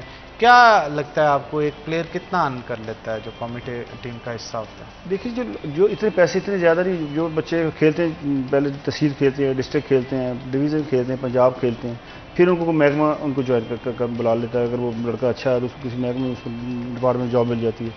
वो जो स्केल के हिसाब जो भी तनख्वाह बने उसके बाद जो काउंटी खेलने में लड़के हमारे गए, अब बहुत अच्छी हैंडसम अमाउंट वो वहाँ पर ले रहे हैं। 50+ भी ले रहे हैं, 50 भी ले रहे हैं, 30 भी ले रहे हैं। जिस लेवल का लड़का है उस लेवल के उसको पैसे मिलते हैं। सबसे ज़्यादा महंगा प्लेयर कौन है फैसलाबाद में? पाकिस्तान में या फैसलाबाद में हीरा भट्ट है, मलक बिनियामीन है, मुशर्रफ जजुआ है। आजकल एक बड़ा नया लड़का है शौकत सपा वाला जिसका बड़ा मशहूर नाम चल रहा है, वो है। वो उसकी कमेंट्री बड़ी ज़बरदस्त है। एक लड़का अबैदुल्ला राजपूत है, सरगोदे का है, और मोहसन ढिल्लू है। बहुत सारे लड़के हैं ऐसे जो अब 10-15 लड़के ऐसे हमारे हैं जो कि बहुत महंगे हैं। ठीक है, तो हमारे साथ जी चौधरी शहबाज अहमद भी मौजूद हैं, उनसे भी गुफ्तगू करते हैं। चौधरी साहब, पिछले 5 सालों में बड़ी तरक्की आई है इस खेल के अंदर, क्या कहते हैं इसमें सबसे बड़ा किरदार किसका समझते हैं आप? मैं समझता हूँ कि इसमें सबसे बड़ा किरदार पाकिस्तान फेडरेशन और पंजाब कबड्डी एसोसिएशन का है, जो प्लेयरों के साथ बड़ा तावन करते हैं। उसके बाद ये हमारे डिवीज़न और डिस्ट्रिक्ट की जो एसोसिएशन है ना, वो कबड्डी के मैच ऑर्गेनाइज करते हैं गांव में, तहसील लेवल पे, डिस्ट्रिक्ट लेवल पे, उसके बाद डिवीज़न लेवल पे। फिर उसके बाद नेशनल चैम्पियनशिप जो है वो कबड्डी फेडरेशन करवाती है। तो जितने मैचेस ज़्यादा होंगे लड़कों को खेलने का मौका मिलेगा, और जब ज़्यादा से ज़्यादा खेलेंगे तो पैसे भी ज़्यादा मिलेंगे। ठीक है ना। तो मुझे ये बताइएगा, पिछले चंद दिनों से हम देख रहे हैं कि कोई भी नए खेल हो नहीं रहे, कोई नए मैचेस नहीं हो रहे, टूर्नामेंट्स नहीं हो रहे, उसकी क्या वजह है? जी, इस असल में कबड्डी जो है ना वो गर्मी में ज़रा कम होती है। जो ही मौसम चेंज होगा, थोड़ी सी सर्दी आएगी, फिर मैच ज़्यादा हो जाएंगे, क्योंकि गर्मी में ये मैच मेले ठेले होते हैं, वो चांटों वाले मैच। ये जो दायरे वाली कबड्डी है ना, वो फिर गर्मी में लड़के बाहर चल जाते हैं। हमारे लड़के इंग्लैंड गए हैं, कनाडा गए हैं, ऑस्ट्रेलिया गए हैं। अब और इंग्लैंड और कनाडा में बड़े अच्छे मैचेस हो रहे हैं और पाकिस्तानी प्लेयर बहुत अच्छा परफॉर्म कर रहे हैं। अच्छा, वहाँ पे जस्ट परफॉर्म करते हैं या कोचिंग भी करते हैं? जी, कोचिंग हमारे भाई हैं अब्बास भट्ट साहब, वो कोचेज जाते हैं उधर, बट इस दफ़ा नहीं गए। हमारे कबड्डी के प्लेयर बहुत अच्छी परफॉर्मेंस दे रहे हैं।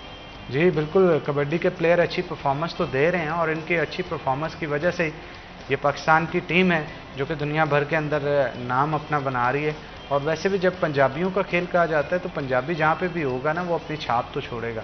अक्सर देखने में आता है इंडिया के साथ मैच बड़ा फंस के होता है, तो जोश और वल्वला भी काफ़ी ज़्यादा होता है आवाम के अंदर, और आम तादाद में देखा जाए तो उससे बहुत ज़्यादा ऑडियंस आई होती है उस मैच को देखने के लिए। क्या कहेंगे आप इसे? क्योंकि जो इंडिया हमारा हरीफ है, कोई भी गेम हो, क्रिकेट हो, हॉकी हो, फुटबॉल हो, कबड्डी हो, एथलेटिक हो, इंडिया के साथ जोश और तरह का, उसके मैच की पोजीशन कुछ और तरह की होगी। उसमें ऑडियंस भी ज़्यादा होती है, लड़कों को भी जोश भी ज़्यादा होता है, उसमें खेलने का मजा भी आता है। तो मुझे ये बताइएगा कि आपकी नज़र में बेहतरी अगर लानी हो इन टीम्स के अंदर तो किस तरह से लाई जाती है? देखिए, जो लड़के ज़्यादा खेलेंगे, इंटरनेशनल लेवल पर जा खेलेंगे, तो उससे खेलने से बेहतरी आएगी। मेहनत करेंगे, आपने को इंटरनेशनल लेवल पर जाएंगे, आप उनको पता चलेगा हमारी फिटनेस लेवल क्या है, कैसे खेलते हैं, क्या क्या दूसरे लड़कों की फिटनेस लेवल फिर ही बेहतर होती है। फेडरेशन आपकी क्या कहती है? पिछले चंद सालों से ये खेल बड़ा पॉपुलर हुआ है, तो नए बच्चे आ रहे हैं इस खेल में हिस्सा लेने? फेडरेशन का ही रोल होता है हमेशा। फेडरेशन ही जो नए लड़के हैं उनको प्रमोट करती है। फेडरेशन ही एक ऐसा प्लेटफॉर्म है जो नए लड़कों के लिए अवेलेबल है। जो भी नया बच्चा है, जो नया लड़का आता है, वो पहले वो फेडरेशन के पास ही आएगा, डिपार्टमेंट के पास वो बाद में जाएगा। अगर जो नया लड़का आएगा जो वो पहले तहसील खेलेगा तो फेडरेशन के पास आएगा, या डिस्ट्रिक्ट में खेलेगा, डिवीजन में खेलेगा, फिर पंजाब चैंपियनशिप होती है हमारी, उधर जब पंजाब चैंपियनशिप होती है वहाँ पर जितने नए लड़के आते हैं वो वहाँ पर शो हो जाते हैं, वही डिपार्टमेंट ले लेती है, वहीं से लड़के फिर पाकिस्तान में चले जाते हैं। आपको क्या लगता है आने वाले दिनों में नए कितने अच्छे प्लेयर्स हैं जो नीचे हमारे नीचे बहुत ज़्यादा करीम बच्चे हैं, नई जनरेशन हमारी बहुत इसमें इन्वॉल्व है, वो आ रहे हैं।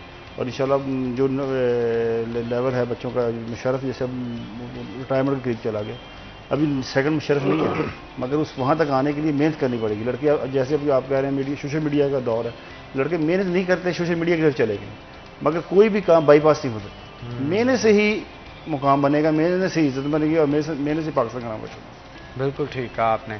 अच्छा, मुझे चर साहब आप बताइएगा जी कि आने वाले दिनों में फ्यूचर क्या देख रहे हैं कबड्डी का? जी, बहुत ब्राइट फ्यूचर है, क्योंकि हम बड़ी मेहनत कर रहे हैं। तहसील लेवल पे भी मैच करवा रहे हैं, उसके बाद डिस्ट्रिक्ट लेवल पे अब हम सोच रहे हैं कि डिवीज़न लेवल पे पंजाब चैम्पियनशिप करवाई जाए, और इंशाल्लाह आने वाला वक्त पाकिस्तान कबड्डी के लिए बहुत अच्छा वक्त होगा। इंशाल्लाह हमारी फेडरेशन भी बहुत कर रही है कोशिश, हम भी कर रहे हैं, और ये जो गांव के टीमें हैं, कोचेज़ हैं, वो भी बहुत ज़्यादा मेहनत करवा रहे हैं, और इंशाल्लाह आने वाले दिनों में कबड्डी और ज़्यादा ऊपर जाएगी इंशाल्लाह। बिल्कुल ठीक कहा आपने। तो मुझे ये बताइएगा, ये बजट इनको जो मिलता है, अगर किसी प्लेयर को कोई डिपार्टमेंट नहीं लेता लेकिन अच्छा प्लेयर है वो, तो उसका खर्च कौन उठाता है सारा? अच्छा, जो छोटे लड़के होते हैं ना, जिनकी अभी वो ज़्यादा अपीयर नहीं हुए, वो मैचेस खेलते हैं, गाँव में मैचेस होते हैं, फिर ये मेले ठोलों पर चले जाते हैं, उसके बाद उधर से वो जो अर्निंग होती है ना, उससे उनका गुजारा अच्छा चल जाता है। तो फिर कबड्डी फेडरेशन भी ज़्यादा से ज़्यादा कोशिश करती है कि मैचेस करवाए जाएं। छोटे बच्चों को जब ज़्यादा मैचेस होंगे तो फिर उनका काम चलता रहेगा, पैसे वगैरह उनको इनाम वगैरह मिलते रहेंगे। उसके बाद जब जो ही वो थोड़ा सा अपीयर होंगे तो ऑटोमेटिकली उन्हें डिपार्टमेंट उठा लेते हैं, क्योंकि डिपार्टमेंटों को तो जो अच्छा लड़का है वो तो ढूंढते रहते हैं कि थोड़ा सा भी जिसमें टैलेंट हो उसको जल्दी से जल्दी महकमे में डिपार्टमेंट में लेके जाएं। इनको भी कोई स्कॉलरशिप मिलती हैं जैसे मुख्तलिफ स्टूडेंट्स को मिलती हैं, अच्छा खेल परफॉर्म करने पे या फिर पोजीशन लेने पे गवर्नमेंट की तरफ से या इंतजामिया की तरफ से कुछ पैसे दिए जाते हैं? जी नहीं, स्टाइपेंड? जी इनको जब फ़र्ज़ करो एक टूर्नामेंट होता है, उसमें जो बच्चा अच्छा परफॉर्मेंस करता है उसको ज़्यादा इनाम दिया जाता है। उसके बाद जब ये डिपार्टमेंट में जाते हैं तो फिर उधर तो इनको बाकायदा सैलरी मिलती है। उसके बाद जो इनके डिपार्टमेंट के मैचेस होते हैं उनमें इनाम वगैरह मिलते हैं। तो बस इनके खेल पे ही सब कुछ है, अगर जो अच्छा खेलेगा उसको ज़्यादा। खेलों के मैदान की तरफ आ जाते हैं, क्रिकेट के हवाले से इकबाल स्टेडियम पूरा का पूरा मुख्तस है, वहाँ पे मैचेस भी होते हैं, हर तरह की सहूलत मौजूद है। हॉकी के हवाले से हॉकी स्टेडियम के अंदर सहूलियात दिए गए हैं। कबड्डी का कोई स्टेडियम नहीं है? जी कबड्डी का स्टेडियम रिसेंटली अभी बना है पांचा कमालपुर में। तो हम गवर्नमेंट से रिक्वेस्ट कर रहे हैं, हमने एप्लीकेशन भी दे रखी है कि किसी जगह पे वो उसमें ना जो कमालपुर बना है वो थोड़ी जगह है। हमारी सोच ये है कि कबड्डी पंजाबियों का बड़ा मतलब पसंदीदा खेल है, इसके लिए बहुत बड़ा स्टेडियम होना चाहिए। एक दफ़ा हमने इकबाल स्टेडियम में मैच करवाया, डीसी साहब से हमारी मुलाकात हुई तो वो कहने लगे ये तो पहलवानों का गेम है, इसमें तो लोग नहीं आएंगे। तो मैंने उनसे रिक्वेस्ट की कि सर आप देखें कबड्डी का मैच, आप इतनी दुनिया आएगी कि आपसे कंट्रोल ही नहीं हो पाएगा। जब मैच शुरू हुआ तो सारा स्टेडियम भर गया, जितने स्टेडियम के अंदर लोग थे उतने ही बाहर थे। तो वो बड़े परेशान थे कि स्टेडियम में क्रिकेट में तो इतनी दुनिया नहीं आती जितनी कबड्डी में आई। इसलिए हम सोच रहे हैं कि अब कबड्डी का बहुत बड़ा स्टेडियम फैसलाबाद में बनाया जाए, क्योंकि फैसलाबाद में कबड्डी के बहुत ज़्यादा प्लेयर हैं, बहुत ज़्यादा टैलेंट है। क्यों जी, आप क्या कहेंगे इस वक्त? देखिए कबड्डी का ऑफिशियल स्टेडियम कोई नहीं हमारे पास। वो जो कमालपुर की बात करें, छोटी सी अकेडमी है, वहाँ पर जो पाकिस्तान के बहुत बड़े स्टार गुजरे हैं उसी गांव से गुजरे। पिछली दफ़ा जो 5-10 साल पहले जो टीम बनी पूरा पाकिस्तान, वो वहाँ के गाँव के लड़के की तरफ वहाँ पर एक अकेडमी टाइप स्टेडियम बना है, वो उन लड़कों के लिए, मगर वो स्टेडियम नहीं है ऑफिशियली। मगर स्टेडियम होना चाहिए और गवर्नमेंट को सपोर्ट करनी चाहिए। जैसे आपने पहले कहा कि बच्चों को वजीफा, कोई वजीफा नहीं मिलता है बच्चों को। स्टेफन होता है छोटा वजीफा, जब कोई डिपार्टमेंट टूर्नामेंट कराता है बच्चों को बुलाता है, 3 दिन टूर्नामेंट खिलाया, छोटा जो डेली बेचेस वो दी और फारग कर दी। कोई स्पॉन्सर नहीं रेगुलर मिलती है बच्चों को, मगर अपनी मेहनत पर अपने घरों से खाते हैं, अपना खाते हैं, उसी से मेहनत करके ऊपर जाते हैं। जब प्राइज़ मिलती है टूर्नामेंट खेलते हैं, वो प्राइज़ अपने शेयर कर लेते हैं, बस ये कुछ नहीं बच्चों को। बिल्कुल ठीक कहा आपने। पिछले दिनों जश्न 12 का इवेंट हुआ था, उसमें भी कबड्डी के मैचेस करवाए गए, लेकिन वो इकबाल स्टेडियम के अंदर हुए। अब यहाँ पे सवाल ये पैदा होता है, कबड्डी का एक अपना शश्का, एक अपना मज़ा है, उसके लिए मट्टी का ग्राउंड होना, बल्कि मट्टी वहाँ पे डाली हो, पूरा एटमॉस्फेयर बना के लोग इर्द गिर्द बैठे हों, देख रहे हों, मज़ा आता है। लेकिन जब आप क्रिकेट के ग्राउंड में कबड्डी के मैचेस करवाएंगे तो मेरा ख्याल है वक्त तो निकल जाएगा, लेकिन वो मज़ा नहीं आएगा प्रॉपर। जैसे क्रिकेट का एक ग्राउंड है वो क्रिकेट के लिए मुख्तस किया जाना चाहिए, जो कबड्डी का ग्राउंड है वो कबड्डी के लिए मुख्तस किया जाना चाहिए। लेकिन कोई ग्राउंड हो तो वो मुख्तस करें। जो आप कह रहे हैं वो बिल्कुल ठीक कह रहे हैं, मगर क्रिकेट और ग्राउंड, कबड्डी ग्राउंड में फ़र्क ज़्यादा नहीं है। मगर इससे क्रिकेट का ग्राउंड ख़राब नहीं होगा, स्टेडियम ख़राब तो नहीं हो सकता। वो घास है, मिट्टी है, वही चीज़ है, मगर इसके लिए थोड़ी स्पेशल होनी चाहिए, मिट्टी थोड़ी ज़्यादा होनी चाहिए। वो नहीं अवेलेबल, मगर डीसी साहब ने वो टूर्नामेंट कराया, एक मैच कराया, बड़े उनके हम शुक्रगुजार हैं, उनकी मेहरबानी। एक इवेंट तो फैसलाबाद में हुआ ना, जो बच्चों को कुछ ना कुछ खेलने का मौका मिला, उनको डी साहब प्राइज़ भी अच्छी थी। और आपको मीडिया का बड़ा शुक्रिया कि आप 41 वाले खासतौर पर इसको बड़ा प्रमोट करते हैं हमेशा। जब भी मौका मिलता है किसी भी स्पोर्ट्स को, किसी भी इवेंट को आप प्रमोट करते हैं, इससे बच्चों को एडवर्टाइजमेंट मिलती है। अच्छा, मुझे बताइएगा कि आने वाले दिनों के अंदर कोई बड़ा प्लेयर देख रहे हैं जूनियर्स में से? जूनियर्स भी बच्चे 2-3 हैं जी, बहुत अच्छे बच्चे हैं। एक फैसलाबाद से हमारे 3-4 लड़के हैं इंशाल्लाह ताला। जी, आप वो नाम ले सकते हैं? मैं अभी पंजाब चैंपियनशिप हमारी, जैसे रंधावा साहब ने कहा, इंशाल्लाह अगस्त में या सितंबर में हम पंजाब चैंपियनशिप करा रहे हैं। जब उसमें आएंगे ये छोटे बच्चे जो इंशाल्लाह उसमें निकलेंगे। एक लड़का शहबाज है फैसलाबाद का, ये एक बाबर है, एक तारक है, 3-4 लड़के ऐसे हैं जो बिलाल है, एक बिलाल है जी। ये बच्चे निकल तैयब बिलाल है लड़का। इंशाल्लाह जब उनको मौका मिलेगा फिर ये अपना जाहिर करेंगे इंशाल्लाह। बिल्कुल ठीक कहा। चौर साहब, फेडरेशन क्या काम कर रही है अभी, और आने वाले दिनों में इस खेल की बेहतरी के लिए क्या किया जाएगा? जी, फेडरेशन सबसे बड़ा उन्होंने स्टेप ये उठाया है कि आजकल वो लड़के ना इंजेक्शन और वो काफ़ी स्टीरॉइड इस्तेमाल कर रहे हैं, तो उन्होंने बड़ी सख्ती से पाबंदी लगा दी है कि ये स्टीरॉइड बिल्कुल डूब टेस्ट होता है, जो इसमें डूब टेस्ट में आ गया उन पे पाबंदी लगेगी, बल्कि काफ़ी प्लेयर्स पे लगी भी है।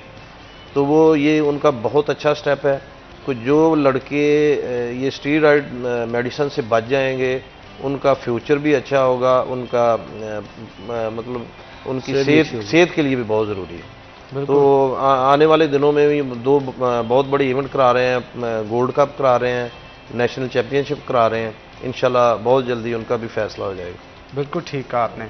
इंतज़ामिया कितना तावन करती है आपके साथ? ये इंतजामिया जी, अभी कोई टूर्नामेंट होता है, जो बड़ा लेवल का इंडिया की टीम आती है या ईरान की आती है या पाकिस्तान को नेशनल चैंपियनशिप, इंतजामिया पूरी एडमिनिस्ट्रेशन जितना भी तावन पूरा करती है ये, और उन्होंने हमेशा साथ दिया, स्पोर्ट्स का, कबड्डी का हमेशा साथ दिया। तो कभी आपने मुलाकात की कि ग्राउंड हमारा मुख्तस किया जी, जाए? हमने डी साहब से बहुत दफ़ा मुलाकात की जी। उन्होंने 3-4 अभी रिसेंटली उन्होंने अभी मलकपुर में एक ग्राउंड बना के दिया, मिनी स्पोर्ट्स, उसको मिनी स्पोर्ट्स स्टेडियम कह सकते हैं, कबड्डी के नाम से तो नहीं मगर एक अच्छा स्टेडियम बन गया।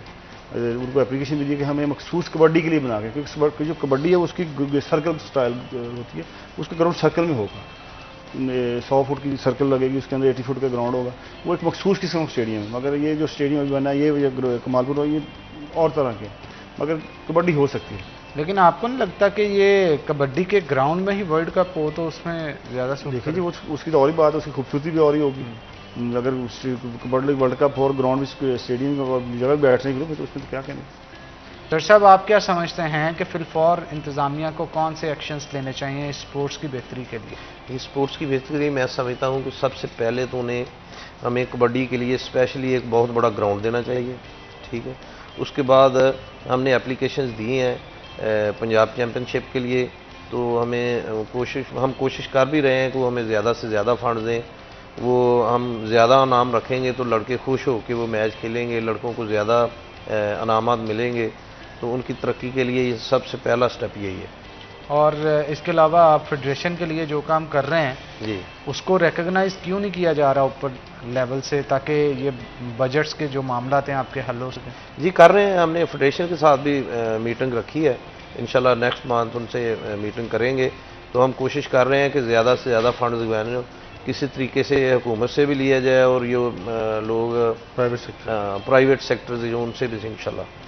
प्राइवेट सेक्टर के लोग तावन करते हैं कारोबारी हजरात? जी बिल्कुल करते हैं, जब हम जाके रिक्वेस्ट करते हैं तो फिर वो बड़ा तावन करते हैं इंशाल्लाह, और तो करेंगे भी।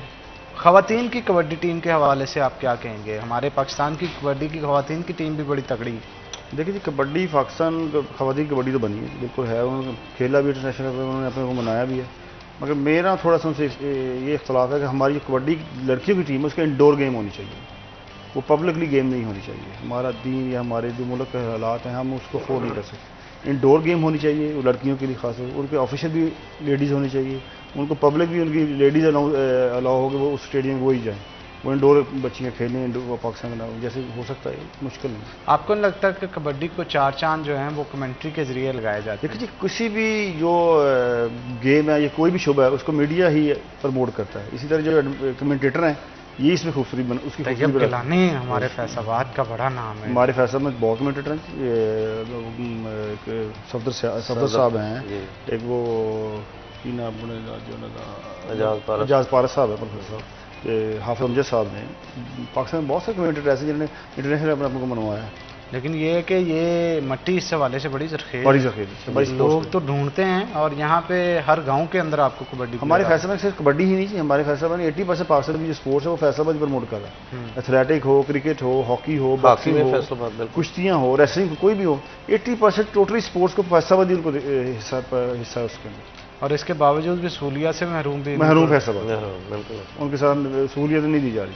अच्छा, डीएसओ कितना ताउन करते हैं आप? डीएसओ को देखिए, डीएसओ पूरा प्रमोट साथ देते हैं जी, डिस्ट्रिक्ट लेवल पे, डिवीजन लेवल पे, मगर फंड पे मनसर है जी। अगर उनको पीछे से फंड आएगा तो फिर वो करवाएंगे। वैसे स्टाइपेंड लगे हैं इनके, आपके जो कबड्डी के प्लेयर्स हैं उनके? जी बहुत कम है, मगर ये जैसे आपने पहले भी सवाल किया कि ये गवर्नमेंट लेवल पर ग्राउंड होनी चाहिए और कोचिंग अकेडमी होनी चाहिए। गवर्नमेंट लेवल ये जो हमारे स्पोर्ट्स डिपार्टमेंट में इनके अंडर अकेडमियाँ हों, वहाँ बच्चे आएँ, इनके पास कोचेज़ हों, वही इनको ट्रेन करें और बच्चों को खेलने का मौका भी मिलता है। बिल्कुल, हम यहाँ पे छोटा सा ब्रेक लेंगे, ब्रेक के बाद 12 हाजिर होते हैं। आपने कहीं नहीं जाना, हमारे साथ रहना है।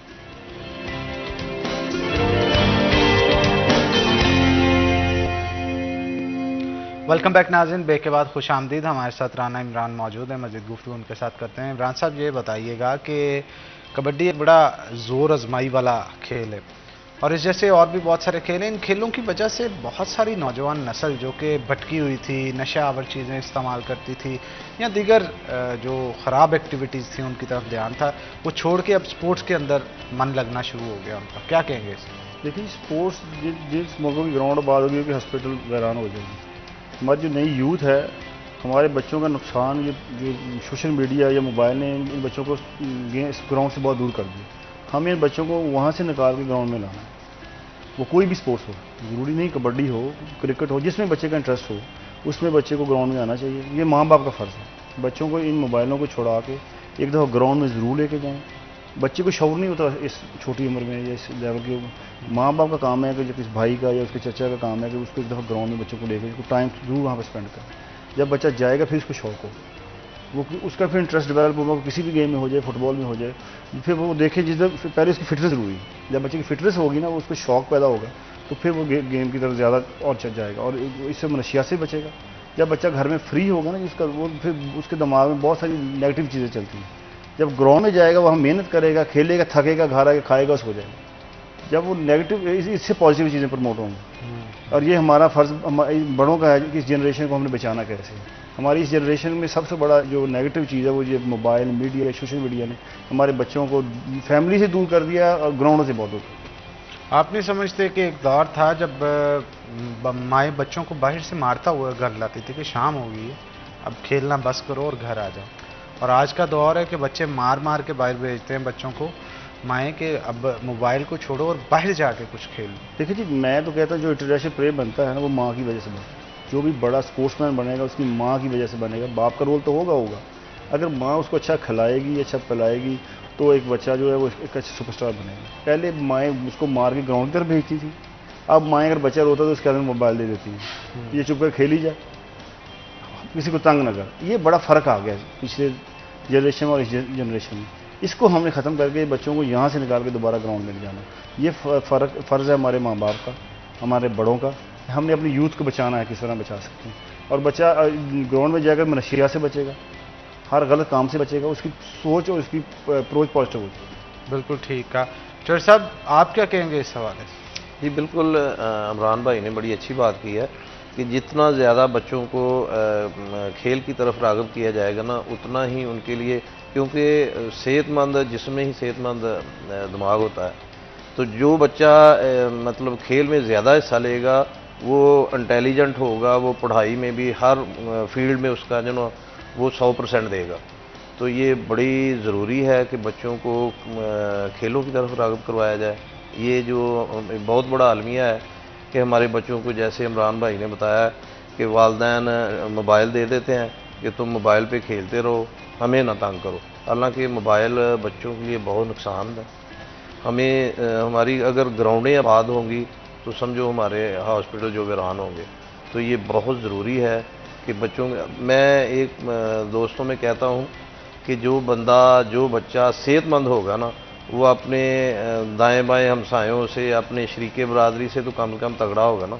उससे कोई बंदा हाथ नहीं पाएगा, उससे कोई बंदा कोई लड़ाई नहीं करेगा। ये भी तो उसके लिए अच्छी एजाज़ की बात हो। हाँ बिल्कुल ऐसे ही। तो मुझे ये बताइएगा कि एक एवरेज जो प्लेयर होता है उसका खर्चा क्या मंथली होता है, क्योंकि इसमें ज़्यादातर खाने पीने के ऊपर ही फोकस होता है। जी बिल्कुल बिल्कुल। ये जो है ना, ये तो आपकी अर्निंग पे मुनसर है ना। जो हालांकि जो कबड्डी के प्लेयर हैं उनको कम से कम 2 किलो दूध पीना चाहिए कम से कम रोज़ाना। उसके बाद 8 दिन में कम से कम 4 दफ़ा उन्हें गोश्त खाना चाहिए। उसके बाद देसी घी जो है वो उसे इस्तेमाल करना चाहिए।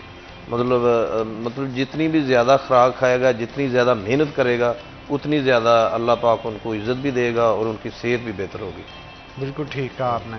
तो राणा साहब ये बताइएगा कि आपकी नज़र में बड़ा प्लेयर पैदा करने के लिए कबड्डी में कोचेस की एक अहम जो है वो भूमिका होती है, कि अहम किरदार होता है उनका। हमारे यहाँ कोचेस किस तरह के हैं? क्या वो बड़ा प्लेयर पैदा कर रहे हैं या जो बड़े नाम ऑलरेडी बना चुके हैं कबड्डी के अंदर, अब वही कोचिंग के अंदर आ रहे हैं? मतलब किसी मैं तो कहूँगा पाकिस्तान में जो भी स्पोर्ट्स हो रही है, जो बच्चा नीचे से निकल के आता है वो खुद ही आता है। अगर कोई अच्छा होगा तो उसको सब कहेंगे ये मेरा स्टूडेंट है, मेरा शागिर्द है, ये मेरा है। ये चलता है, हमेशा ये चलता आ रहा है। लेकिन स्कूल में अगर बच्चा क्लास में पढ़ता है ना, टीचर पढ़ा रहा है, वो बच्चा इंटेलिजेंट हो गया, कोई टीचर का ये मेरा स्टूडेंट है मेरा। अगर कोई नलायक उसको कोई टीचर नहीं कहता ये मेरा, हालांकि सब बच्चे उसी टीचर के स्टूडेंट्स होते हैं। इसी तरह स्पोर्ट्स में इसी तरह बच्चे जितने खेल के आते हैं या पहले दिन ग्राउंड में आते हैं, कोई ना कोई उसको ग्राउंड में जरूर लेके आता है, या उसका बाप या उसका भाई या कोई गाँव का कोई और लड़का या कोच लेके आता है, बच्चा स्टार्ट कर देता है। अगर तो वो अच्छा बन गया तो वो कहेंगे ये मेरा है। अगर वो अच्छा नहीं तो कोई भी इसको नहीं कहता ये मेरा स्टूडेंट है या मेरा प्लेयर था। मगर हमारे कोचों को, हमारे बड़ों को, ये जितने भी बड़े प्लेयर हैं जैसे हॉकी है, खो खो, मैं सबको ये कहता हूँ, जब बच्चे बड़े गुजरे हैं उनको चाहिए एक एक बच्चे को ज़रूर सपोर्ट करें। उनसे हमारे पाकिस्तान की स्पोर्ट्स ख़त्म नहीं हो सकती। जैसे हॉकी ख़त्म हो गई है, कबड्डी वाले हैं, क्रिकेट वाले हैं, जो बड़ा जूनियर ख़त्म खेल के गेम ख़त्म कर दी उसने, उनको ये ज़रूर चाहिए कि वो एक बच्चे के लिए मछली राज बने। जो मुश्किलात उन्होंने ज़िंदगी में फेस की, वो एक नए बच्चे को लें, उसको साथ प्रमोट करें, उसको बताएं, कोचिंग करें, उससे बच्चा इंटरनेशनल पाकिस्तान का फ़ायदा हो। और आप क्या समझते हैं कि गवर्नमेंट की तरफ से जो आपकी फेडरेशन है इसके लिए कोई बजट मुख्तस किया गया है, कोई दिया जाता है? आप देखिए जी, गवर्नमेंट बजट जो है वो अभी तक तो ऐसे थोड़े बहुत देती है, मगर उससे इतने काम नहीं हो सकते कि पाकिस्तान लेवल पूरे नीचे ग्राउंड लेवल तक उनको फाइनेंशियली बच्चों को सपोर्ट करें। बच्चे जितने भी आते हैं अपने घरों से खा के आते हैं, अपने घरों से ज़ाती फाइनेंस से एक तैयार होके आते हैं। अपने फेडरेशन नहीं देती कुछ? फेडरेशन के पास इतने ज़राए पैसे नहीं होते, इतना उनका बजट नहीं होता।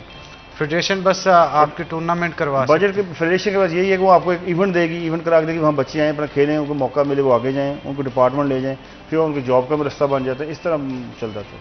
चौधरी साहब, आप क्या कहेंगे, ये खेल का मुस्तकबिल क्या देख रहे हैं? कबड्डी का जी जी, मैं तो कबड्डी का मैंने पहले भी आपको अर्ज़ किया कि मेरी समझ में, क्योंकि अब कबड्डी में बड़ा नाम है। पहले कभी टाइम होता था कि लोग अपना सियाने कहते थे कबड्डी का माहौल कबड्डी, तो अब तो कबड्डी लाखों में करोड़ों में चले गई है। तो बच्चे, दूसरा ये है कि ये मीडिया पे बहुत आम हो गई है।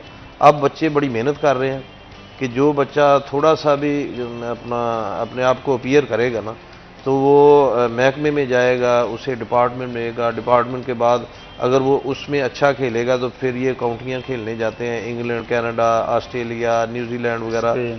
अच्छा, तो जब उधर जाएंगे तो फिर इन्हें इनकी मर्ज़ी के मुताबिक इनका कॉन्ट्रैक्ट होता है, मर्ज़ी के मुताबिक पैसे मिलते हैं। तो मैं समझ रहा हूँ कि ये इंशाल्लाह आने वाले दौर में, ये पहले भी पाकिस्तान में बहुत बड़ा टैलेंट, मैं समझता हूँ कि इंडिया से ज़्यादा पूरी दुनिया में सबसे ज़्यादा कबड्डी का टैलेंट पाकिस्तान में है। बस हमारी बदकिस्मती ये है कि उधर गवर्नमेंट कबड्डी को बड़ा प्रमोट करती है इंडिया में। वो कबड्डी को कहते हैं कि ये हमारी माँ खेल है।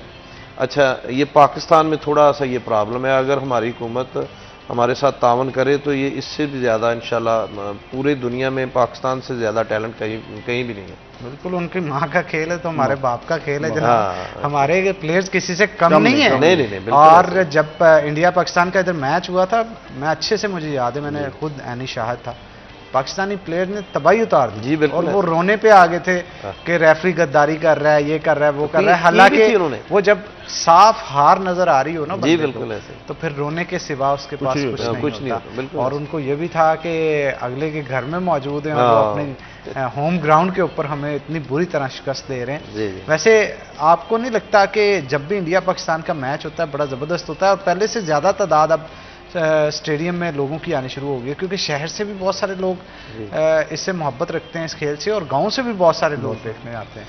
उसमें यही वजह है ना कि ये जो ज़्यादा सोशल मीडिया पे आ गई ना कबड्डी, अब हर बंदा, ये जवानों का गेम है।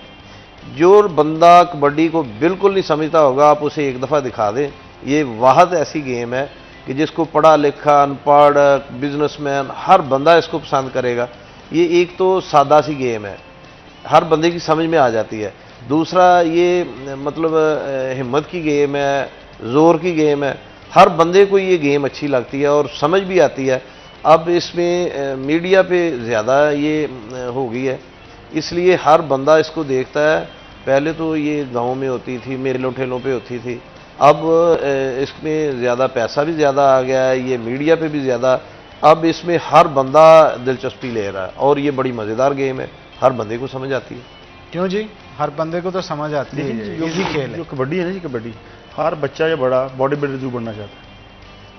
कबड्डी एक ऐसी गेम है वो हर बंदा ये समझता है मैं ही हूँ, ये पावर की गेम है। बच्चे देखते हैं, बच्चों को पसंद आती है, उससे बच्चों को शौक पैदा होता है और हमारी कौम को ग्राउंड में ज़्यादा आती है, पब्लिक ज़्यादा आती है और उनको मज़ा भी खेल। हमारी जो अब हमारा वक्त है कबड्डी का, आज से 10 साल पहले वो नहीं था। अब हमारे लड़के खेल के बहुत बेहतर हो गए।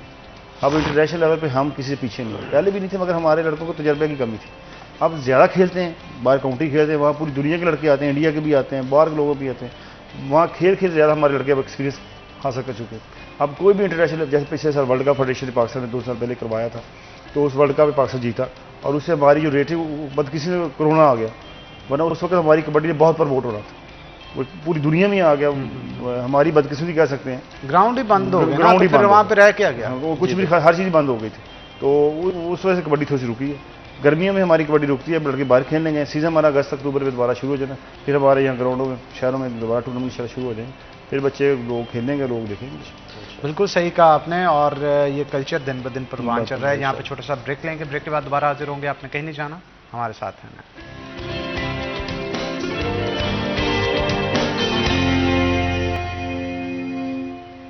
वेलकम बैक नाज़रीन, ब्रेक के बाद खुश आमदीद।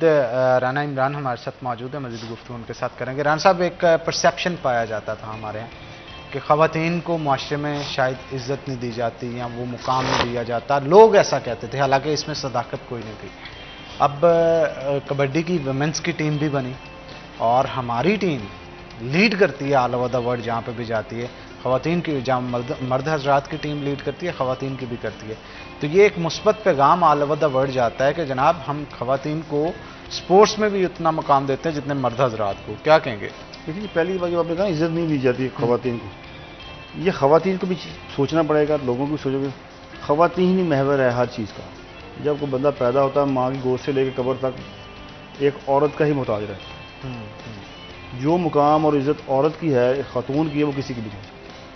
वो माँ की शक्ल में हो, बहन की शक्ल में हो, बीवी की शक्ल में हो, वक्त के साथ साथ तब्दीली आती है नहीं, मगर उनकी अहमियत अपनी ही उनकी अहमियत। अगर स्पोर्ट्स में वो हैं, इंटरनेशनल पाकिस्तान में हर शोबे में ख़वातीन ने बड़ा अच्छा परफॉर्मेंस दी है। हमारी कबड्डी में लड़कियों ने बहुत वर्ल्ड कप में गई हैं, सेकंड थर्ड आई हैं हमारी, क्योंकि इनके पास इतना एक्सपीरियंस नहीं था। इंडिया वाले ज़्यादा खेलते थे हमसे, उनकी ख़वातीन, क्योंकि उनकी वो अपनी गेम को माँ खेल कबड्डी कहते हैं, क्योंकि उनकी ख़वातीन लड़कियाँ शुरू से खेलती हैं। हमारे वो कल्चर नहीं, हमारे वहाँ पर इतना वो सिस्टम नहीं है। इंडिया में ज़्यादा है, बाहर दूसरे मुल्कों में ज़्यादा है। हमारा मज़हब कह लें, हमारा सिस्टम कह लें, वो नहीं इतनी ज़्यादा है, मगर वहाँ पे ज़्यादा है। मगर इसके बावजूद हमारी लड़कियों ने, ख़वातीन ने बहुत अच्छी परफॉर्मेंस दी है और वर्ल्ड कप में पोजीशन भी की। बिल्कुल, पोजीशन भी हासिल की है। तो चर साहब, आप क्या कहेंगे? ख़वातीन की जो टीम है वो काफ़ी आगे जा रही है। जी बिल्कुल आगे है, बट मेरा थोड़ा सा इख्तलाफ है। मैं समझता हूँ कि बहसीत इस्लामी मुल्क, हमारे इस्लाम में है कि औरत पर्दा करे, गैर मर्द उसका मतलब एक बाल भी ना देखे। बट जो कहा ना हमारे भाई ने, इमरान ने, कि ये इंडोर होनी चाहिए, ये ओपन जो है ना, हमारा इस्लाम तो इसकी इजाज़त नहीं देता। इसके बावजूद हमारी लड़कियों ने बहुत अच्छा परफॉर्म किया। थोड़ा सा इनको कोचेस का टाइम दिया है कोचेस ने। अगर इनको ज़्यादा टाइम दिया जाए, इनके लिए को अकेडमीज़ एक दो खोली जाएँ, तो ये इंडिया से भी अच्छा परफॉर्म कर सकती हैं। ठीक है ना, ये हमारी लड़कियों में बड़ा टैलेंट है। वो सिर्फ यही है कि उनके इंडिया वाले जो है ना, वो जहाँ लड़कों का मैच होता है उसी ग्राउंड में लड़कियों का मैच भी करवाते हैं। हम 99 में ना अपना 2006 में उधर गए हैं, 3-4 दफ़ा मौका मिला है। तो पहले उधर लड़कियों का मैच होता है, उसके बाद लड़कों का मैच होता है। उधर कबड्डी बहुत ज़्यादा है, क्योंकि उनका मज़हब इस बात की पाबंदी नहीं है। हमारा जो है ना इस्लाम की मतलब मज़हब ये इस बात की इजाज़त नहीं देता। अगर इनको अकेडमीज़ में मतलब खेलने का मौका दिया जाए, कोचेज़ उनको कोचिंग करवाएं, तो हमारी लड़कियों में इंडिया से ज़्यादा टैलेंट है। बल्कि दुनिया में इतना टैलेंट कहीं भी नहीं। मैंने पहले भी अर्ज़ किया कि जैसे लड़कों में इतना टैलेंट नहीं है ना पूरी दुनिया में, ऐसे ही लड़कियों का भी है। तो गवर्नमेंट को चाहिए कि थोड़ा सा हमारे साथ हेल्प की जाए, तो ये कबड्डी क्रिकेट से भी ज़्यादा नाम पैदा करेगी इंशाल्लाह। और हमारे यहाँ इतने बड़े बड़े प्लेयर्स हैं, क्यों ना इनको बाहर भेजा जाए कोचिंग के लिए, अच्छे पैसे कमा लेंगे। जी बिल्कुल, असल में ये जो कबड्डी है ना, इस पर पूरी दुनिया में सबसे ज़्यादा राज है सरदार सिख कम्यूनिटी का, क्योंकि पूरी जितनी भी वर्ल्ड में है ना ये कंट्रीज़, उनमें सबसे ज़्यादा उधर सिख ही इस बात को, कबड्डी को प्रमोट करते हैं। जाते हैं पाकिस्तान से भी चंद लोग जाते हैं, जैसे हमारे राना सरवर साहब हैं, सेक्रेटरी फेडरेशन पाकिस्तान, उन्होंने ईरान की टीम उन्होंने ही तैयार की है। वो बड़े साल उधर जाके इन्होंने कोचिंग की है, बहुत अच्छी टीम तैयार की है। ये पाकिस्तान पूरी दुनिया में तीसरे नंबर पे ईरान की टीम आती है। इसी तरह बहुत सारे हमारे दोस्त जाते हैं कोचिंग के लिए, बट वो इंडिया से ज़्यादा जाते हैं, पाकिस्तान से बहुत कम जाते हैं। अगर ये ज़्यादा जाएं तो इनको भी मौका मिलना चाहिए। इंडिया से क्यों ज़्यादा जाते हैं जी पाकिस्तान से? जो कबड्डी है वो सिख कम्युनिटी में बचाई है ज़्यादा। पूरे वर्ल्ड में सिख हैं जिन्होंने कबड्डी को प्रमोट किया। जहाँ पे पूरी दुनिया में देख रहे हैं, Canada, America, Australia, Italy, India, Sri Lanka, Bangladesh, वहाँ पे सिखों ने ही कबड्डी को प्रमोट किया। वो कम्युनिटी ने अपने लोगों को ही प्रमोट किया। वो शायद इस वजह से सिख कम्युनिटी बाहर कनाडा वाली साइड पे ज़्यादा सेटल, USA हमारे लोग कम सेटल, उनके लोग ज़्यादा सेटल। और वो जो सेटल हैं उन्होंने अपने लोगों को अपनी गेम को प्रमोट किया, उन्होंने अपने कल्चर को प्रमोट किया, अपनी कबड्डी को उन्होंने बचा लिया, वरना कबड्डी तो बहुत पीछे चली गई। खेल तो हमारा था, खेल तो हमारा, ले कोई और गया। तो खिता हमारा एक है ना कि हमारा इंडिया पाकिस्तान जो लहंदा चढ़दा पंजाब है वो इकट्ठा ही है, एक हर चीज़ इकट्ठी है, वो उन्हीं लोगों ने उसको बचाया। लेकिन ये है कि इसमें भी कोई पार्टिसिपेशन होनी चाहिए ऑल ओवर द वर्ल्ड, और अगर कोई कैंप्स लगाए जाएं या हमारे कोई अच्छे प्रमोटर हजरात इनको मिल जाएं कबड्डी के जो प्लेयर्स हैं, तो मेरा ख्याल है दुनिया भर के अंदर नाम जो है वो काफ़ी कोई भी जब तक प्राइवेट सेक्टर इसमें इन्वॉल्व नहीं ना होगा उसमें तक कोई भी चीज़ ज़्यादा प्रमोट नहीं हो सकती। गवर्नमेंट तो करती है। इसी तरह जो हमारे लोग बाहर गए हैं, जो हमारे जो लोग बाहर के मुल्कों में सेटल हैं, उनको चाहिए कि अपने लोगों को, अपनी स्पोर्ट्स को इनको प्रमोट करें, इनको बनाएं, वहाँ पे मौका दें। वो सेटल है, उनको पता है सारा चीज़ों का, उससे हमारे लोगों को, कोचेज़ को ज़्यादा अच्छा मौका मिलेगा। कोचिंग भी करेंगे, वही कोचिंग तजर्बा के हमारे लोगों बच्चों को भी यहाँ पे ट्रांसफ़र होगा, हमारे बच्चे भी और अच्छा खेलें। बात तो लिंक्स की होती है ना। अब यहाँ पे ज़्यादातर जो कबड्डी के प्लेयर हैं देखा जाए तो वो क्योंकि गांव से तबके से उनका ताल्लुक होता है, ज़्यादा पढ़े लिखे नहीं होते हैं गांव का ज़्यादा, तो वो इस वजह से भी उनके लिंक्स कम होने की वजह से रह, टैलेंट तो बहुत ज़्यादा होता है। लेकिन जहाँ पे सोर्स है वहाँ पे लड़के नहीं है, जहाँ पे लड़के हैं वहाँ पे सोर्स नहीं है। मगर ये दोनों चीज़ें मिलेंगी तो एक रास्ता बनेगा। बिल्कुल, सोर्सेज जो हैं वो बिल्ड करने की जरूरत है। इसमें गवर्नमेंट को इनिशिएटिव लेना चाहिए, हमारी एम्बेसीज को इनिशिएटिव लेना चाहिए, और दूसरे मुल्कों के अंदर अगर कैंप लगाए जाएं इस खेल के तो बड़ी पॉपुलैरिटी मिलेगी। इसमें एक चीज़ का फ़र्क बड़ा, जो इंडिया जाते हैं उनके लड़कों को ज़्यादा वीज़े मिलते हैं। जैसे आप करें लिस्ट प्रमोट करेंगे, हमारी गवर्नमेंट को चाहिए हमारे बच्चों को ज़्यादा वीज़े उनको लेके दें, बच्चे बाहर ज़्यादा जाएँ। हमारे लड़के उतने ज़्यादा नहीं जाते जितने इंडिया के जाते हैं। अगर उनका 500 लड़के जाते हैं, हमारे 20-25 जाते हैं। हमें ये हमारी गवर्नमेंट को चाहिए कि हमारे बच्चों को ये प्रमोट करें, बुलाएं और बताएं कि ये बताओ किधर किधर जाना है, इनके वीज़े में इनकी मदद कीजिए। तो इसके लिए आप कोई मीटिंग करें ना, आप फेडरेशन मीटिंग करें गवर्नमेंट। फेडरेशन जी पाकिस्तान स्पोर्ट्स बोर्ड के साथ बहुत सी मीटिंग की है, उनको बताया, उनको कहा है। अब बहुत कुछ मामले तो ऐसे आ जाते हैं, जैसे वहाँ पे जैसे आप पहले भी प्रोग्राम कर रहे हैं, उसमें हर अदारे में कुछ लोग ऐसे बैठे वो प्रमोशन चाहते ही नहीं किसी चीज़ की, उनका काम है हडल क्रिएट करना। कुछ बहुत चीज़ें ऐसी बना देंगे, कह देंगे वो बच्चे भाग जाएंगे, वो गाँव से आए होते हैं, वो इतना प्रेशर नहीं ले सकते इनका।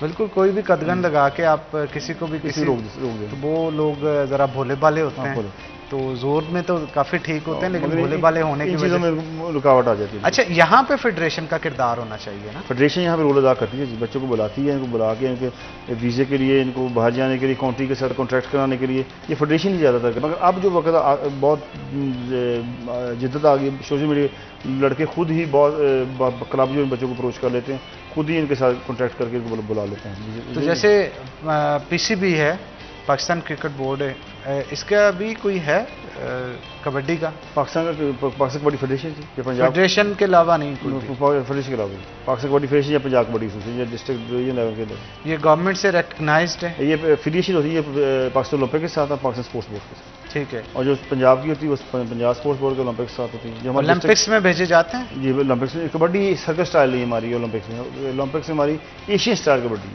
है, सर्कस स्टाइल कबड्डी वहाँ नहीं। हमारे यहाँ लोगों को पसंद सर्कस स्टाइल की जाती है, मगर ओलंपिक में जो है वो एशियन स्टाइल जाती है। तो एशियन स्टाइल में भी हमारे कोई प्लेयर्स हमारे इंटरनेशनल बहुत अच्छे लड़के, हमारी टीम जीतती है, जो एशिया लेवल में हमारी टीम चैंपियन रही है, बहुत अच्छे हमारे रिजल्ट आते हैं एशियन स्टाइल। बिल्कुल ठीक है।